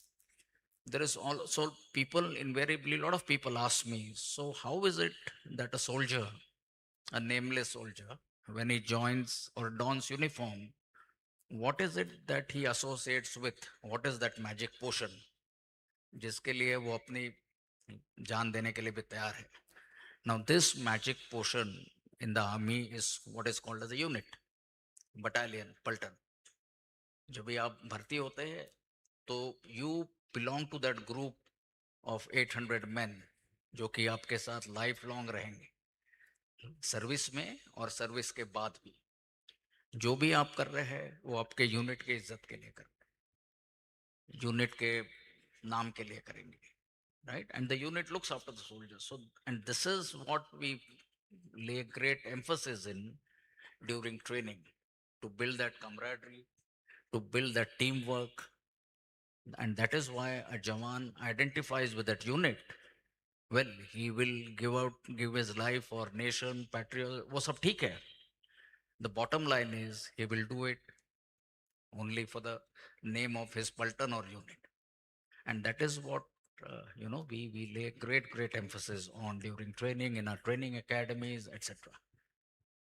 क्योंकि हम लोग कोलकाता में इस समय हैं, I would like to know your memories about Calcutta or Northeast. Now with the Siliguri corridor, the land being handed over to the army, things are simpler. What do you remember? What are your favorite memories from here? So I have been associated with the Northeast for a long time. I think I have had 4 tenures in the Northeast, in almost all states of the Northeast. Calcutta, I was fortunate to be posted here twice over. So this part of the country is very dear to me. As far as memories of Calcutta is concerned, in terms of history, in terms of the connect with the military, ye sabko jahir hai. I found the people here very warm, very respectful, very welcoming. So this is something, so initially it takes time for you to get used to this, but the city grows on you and you in a way fall in love with it. Of course, memories in terms of, Park Street, the Christmas, Aapka Maidan, the Hooghly, the cruise, the puja hopping. Now, these are some of the other memories while we normally, were confined to Fort William, which is the hub. This thing. So very fond memories of this place. And like it was brought about, I think there is a lot of potential for defense production in and around Kolkata and the Northeast. Now, this is something which I think the industry captains here, the industry leaders, I will urge them. You have good academic institutes, you have IIT Kharagpur next door, other engineering colleges, organizations such as this. I think this is a good forum for interaction between academia, industry, the defense forces. And if there are right enabling policies by the state government, it is never late. And if that happens, and if you make a good breakthrough, I think there is tremendous potential. Assam is already doing it. I feel West Bengal and particularly Kolkata and around areas, they need to step up and grab or seek this opportunity. And this is the time. West Bengal, the land of brains, also not just Absolutely. So I think a lot can come. Are we also leaving the floor open for this session also, sir? Questions? We can go on. There'll be question answers. We can perhaps. Okay, sure.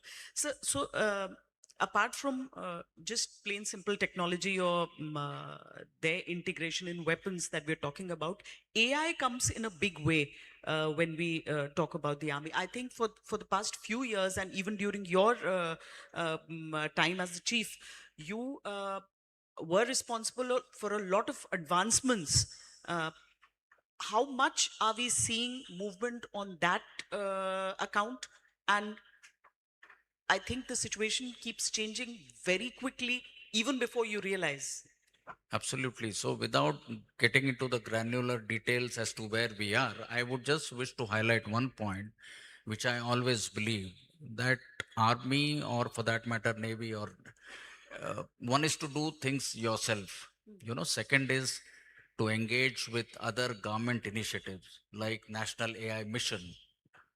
MIT has come up with a lot of projects, just like Ministry of telecommunication for telecommunication in forward areas. So if the army proactively reaches out, engages with outside agencies, departments, ministries, governments, your outcomes will be much better and much more. So, and I think army is doing it, and there are results to be seen. And in all these technology spheres, the Department of Science and Technology, the mighty, railway ministry. So in all these areas, including in AI, if we collaborate, I think the outcomes, results will be much, much more better. And I'm glad that in the last 5-6 years, Army is proactively reaching out and seeking to collaborate with this agency, just like with academic institutes, with the local community, with startups and the likewise. Sir, जब आप लोग सेना में आए थे, चिट्ठियां भी लिखी जाती थी एंड फोन्स नहीं होते थे बॉर्डर पे. आज आपके पास जो नया जनरेशन है वो जेन जी है. वो जेन ज़ी जो दुनिया की कई सरकारों के लिए एक बहुत बड़ी चिंता का सबब बनता है। आर्मी कहती है सोशल मीडिया नहीं, आप आम लोगों को सबको देख, यहाँ पर भी अगर देख लें सबके हाथ में मोबाइल होगा जो इस समय वो कर रहे हैं। कितना मुश्किल होता है रोक पाना, और कितना जरूरी, या फिर शायद समय के साथ कुछ बदलना चाहिए। तो मैं एक उदाहरण दूंगा आपको। जब हम सेना में बड़े हुए थे, आगे बढ़ रहे थे, हमको सिखाया गया था you call what is call as a personal weapon. आपको एक हथियार आपके नाम पर दिया जाता है, इशू हो जाता है, विच life long stage with you और अ जवान। You are expected to sleep with it, train with it. You must know it backwards. In fact, jokingly we say it's like your wife. You know, जितना आप wife को जानेंगे उससे ज्यादा आपको हथियार के बारे में जान। मुझे लगता है आज के दौर में this 6.5 inches mobile is as important, if not more, than a personal weapon. Because the Jawan must know as to what are the good things it can do, what are the pitfalls, not only during war, but also during normal times. जैसे आपने कहा, you know, किसी चीज को आप viral करिए, what are the threats, what are the, you know, so education as to how do you correctly use the mobile is very important. Awareness is important. Some bit of enforcement, some bit of regulation is also essential. So I think this is a mix of strategy that has become a part of leadership challenge. Absolutely. So, and I don't, if you communicate well, if you talk to your Jawans, they do understand, but you have to be honest, you have to be transparent, you have to be genuine, and be upfront, and also accept that there may be some slip ups, which is part of the sort of process. We can have some questions. Yeah, there are already two hands going up. Yeah, ma'am, please. Can she get a mic, please? Ah.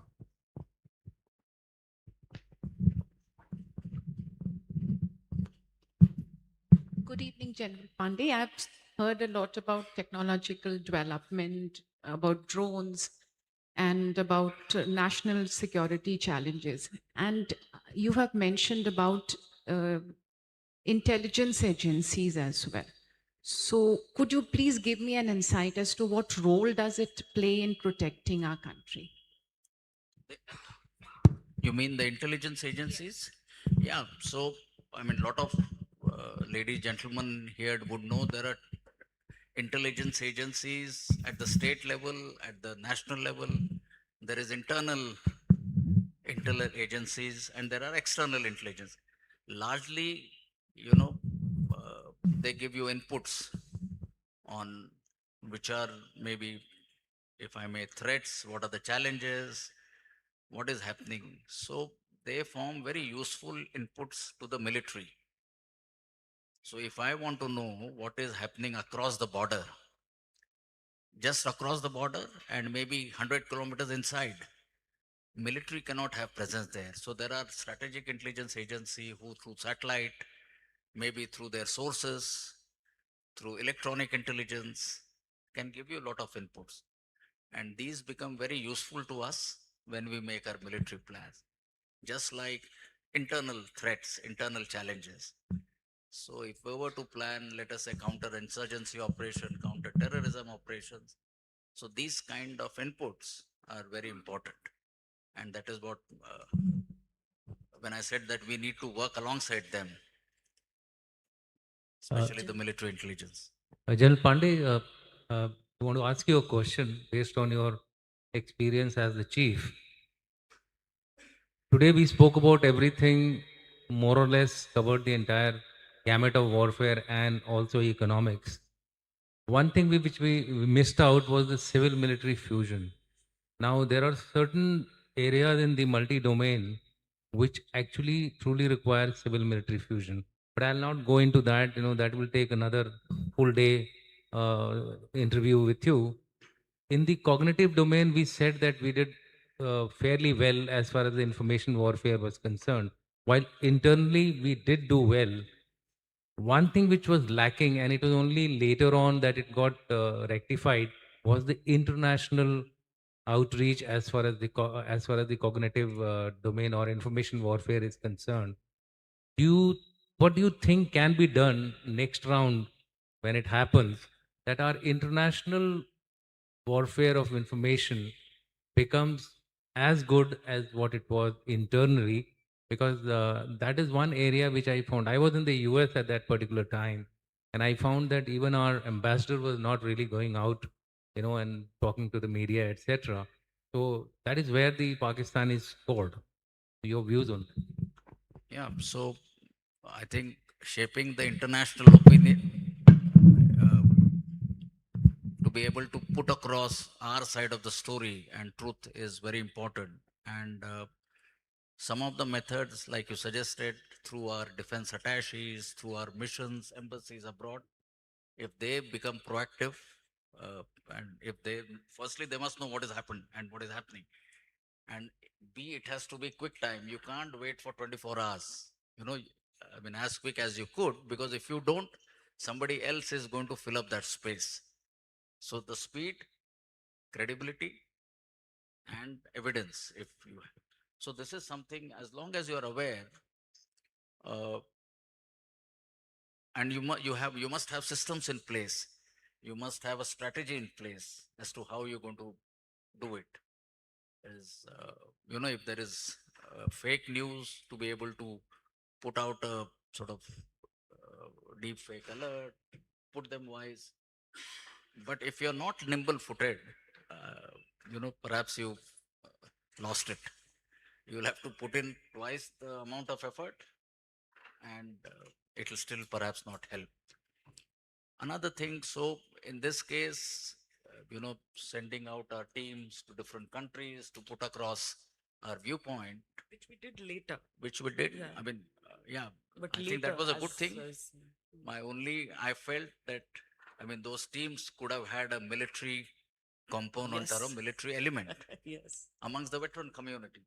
Because if they would speak on certain issues with authority, that would be more credible. So maybe next time, I think these changes will take place.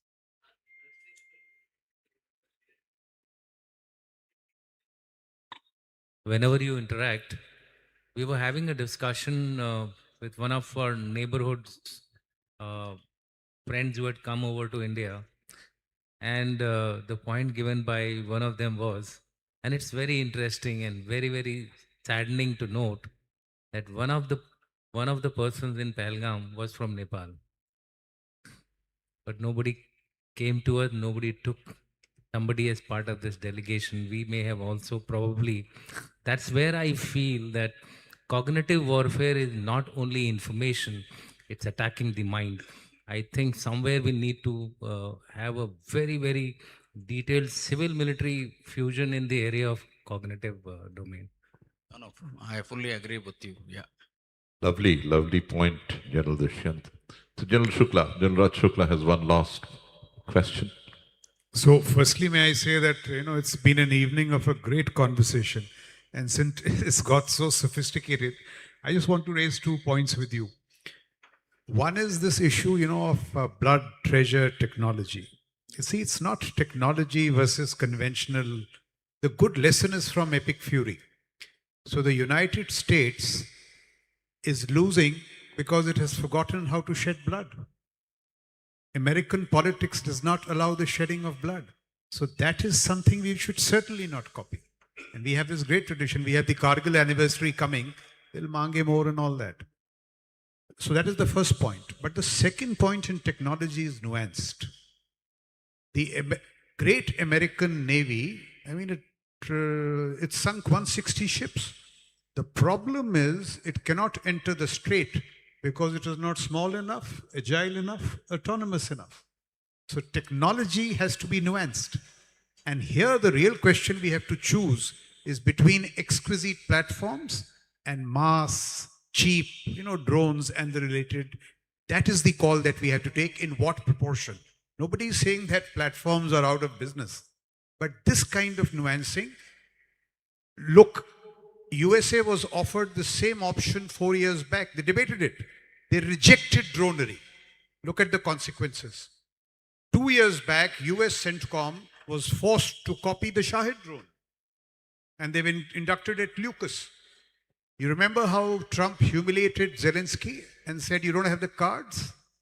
He was begging in epic fury for counter drone systems that you mentioned, along with drone hunting teams.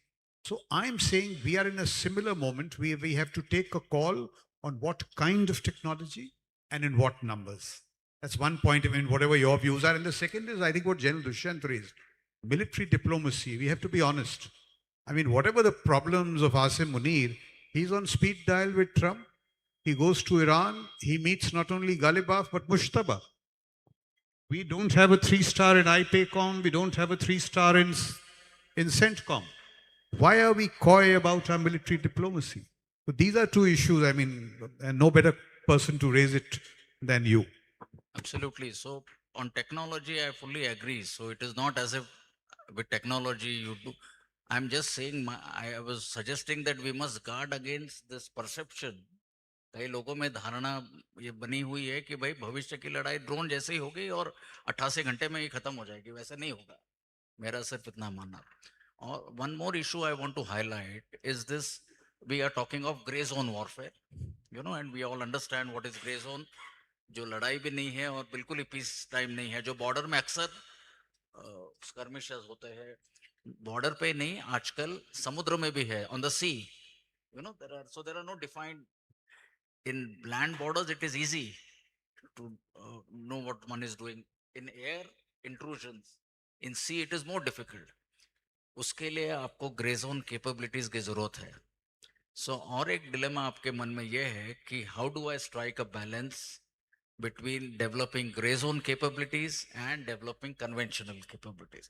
Some of the capabilities may be meeting both the ends, but there may be some. So how much of my sort of budget I must put on developing gray zone capabilities, how much I must set aside for. So that's another challenge.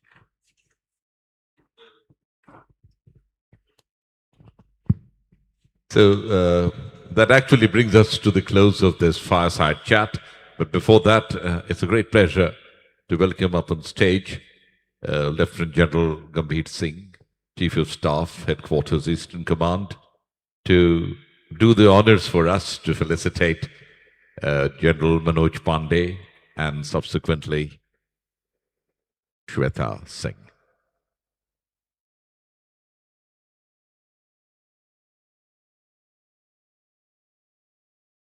It was an evening of great fulfillment, of great knowledge, and a lot of thoughts to ponder over.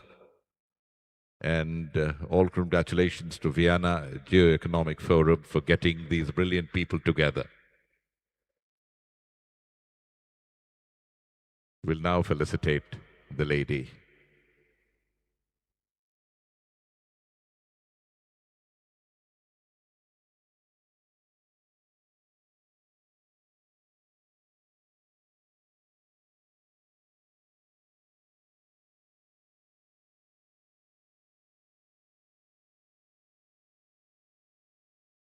So, sir, would you remain on stage for a little while I invite Lieutenant General Tarun to come on stage and felicitate Lieutenant General Gambhir Singh, Chief of Staff, Headquarters, Eastern Command.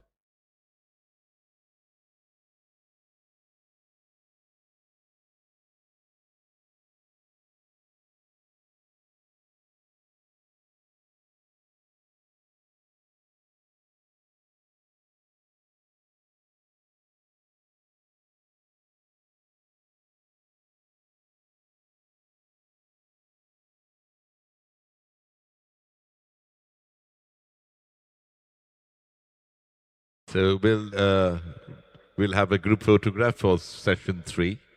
So I'll keep it. Okay.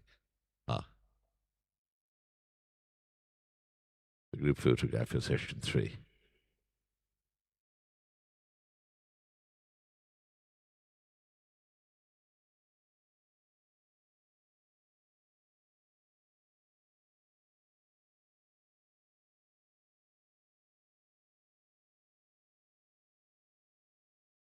Thank you.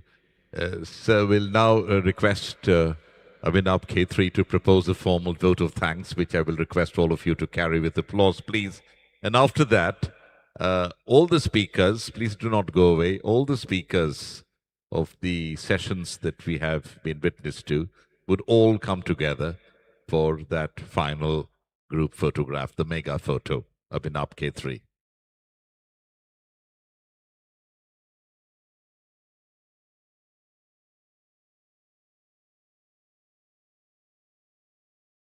Thank you so much, sir. I would like to take this opportunity to thank all of you for being here on this historic evening. What we have witnessed today is quite extraordinary for Calcutta. Rarely before have we seen so many luminaries from the defense and financial services to be present at the same venue at the same time. Today's event marks the conclusion of the great vision Lieutenant General Tarun Aich and I shared in bridging the gap between our armed forces and the civilian population. My gratitude goes out to my fellow founders of the Vyana Geo-Economic Forum. Colonel Soumitra Kahali, can we have a big round of applause for Colonel Kahali, who has been the voice and the creative mind behind today's event, all the videos you've seen. Mr. Karan Datta, my friend and guide, who has been my constant support and has been a pioneer in civilian geostrategy discourse from the financial services industry. And last but not the least, Lieutenant General Tarun Aich, thank you so much, sir, who's been heading this entire initiative and right from the inception, and his hard work has been on display for all of us to see. Thank you so much, sir. Let's have a big round of applause for General Aich. My deepest gratitude for all our speakers who have traveled from far and wide to be here today. Your presence and wisdom shared today will be most cherished by all of us. I would really like to thank Lieutenant General Gambhir, the Chief of Staff of the Eastern Command, for gracing us with his presence today and helping us organize this event. Thank you so much, sir. Your support has been absolutely invaluable. I must acknowledge thank you so much, sir. I must acknowledge Mr. Nityanand Sonthalia, the owner of Shriram Ozone, who owns this property and the Fairfield by Marriott, who's most graciously offered to host us at the beautiful venue, and the team led by Somroop Chanda, the general manager. They've made us stay and this entire event one to remember. And as a mark of respect, the Marriott is very happy to offer all serving and retired, all veterans officers of the armed forces, a very lucrative and a very attractive loyalty program. So they will reach out to you for that. And last but not the least, I would like to thank all our sponsors, Kotak Mutual Fund, Mirae Asset Mutual Fund, Edelweiss Mutual Fund, Alpha Grep Mutual Fund, Bandhan Mutual Fund, and DSP Mutual Fund. Also, I'm very happy to share that Pernod Ricard is presenting their latest Indian single malt, the Longitude 77, that is being served today. We hope you enjoy that. And we look forward to hosting you for our next seminar. Please join us for drinks and dinner after this. Thank you so much for being here this evening. Thank you, sir. So you heard what Pernod Ricard is offering us. So why delay any further? Group photograph hua nahi tha abhi. Haan. So you can go up for the group photograph because Pernod Ricard had kind of rung a bell. Okay. We'll have the group photograph, please. All the speakers, please, everyone. Some can be below and some can be come forward here.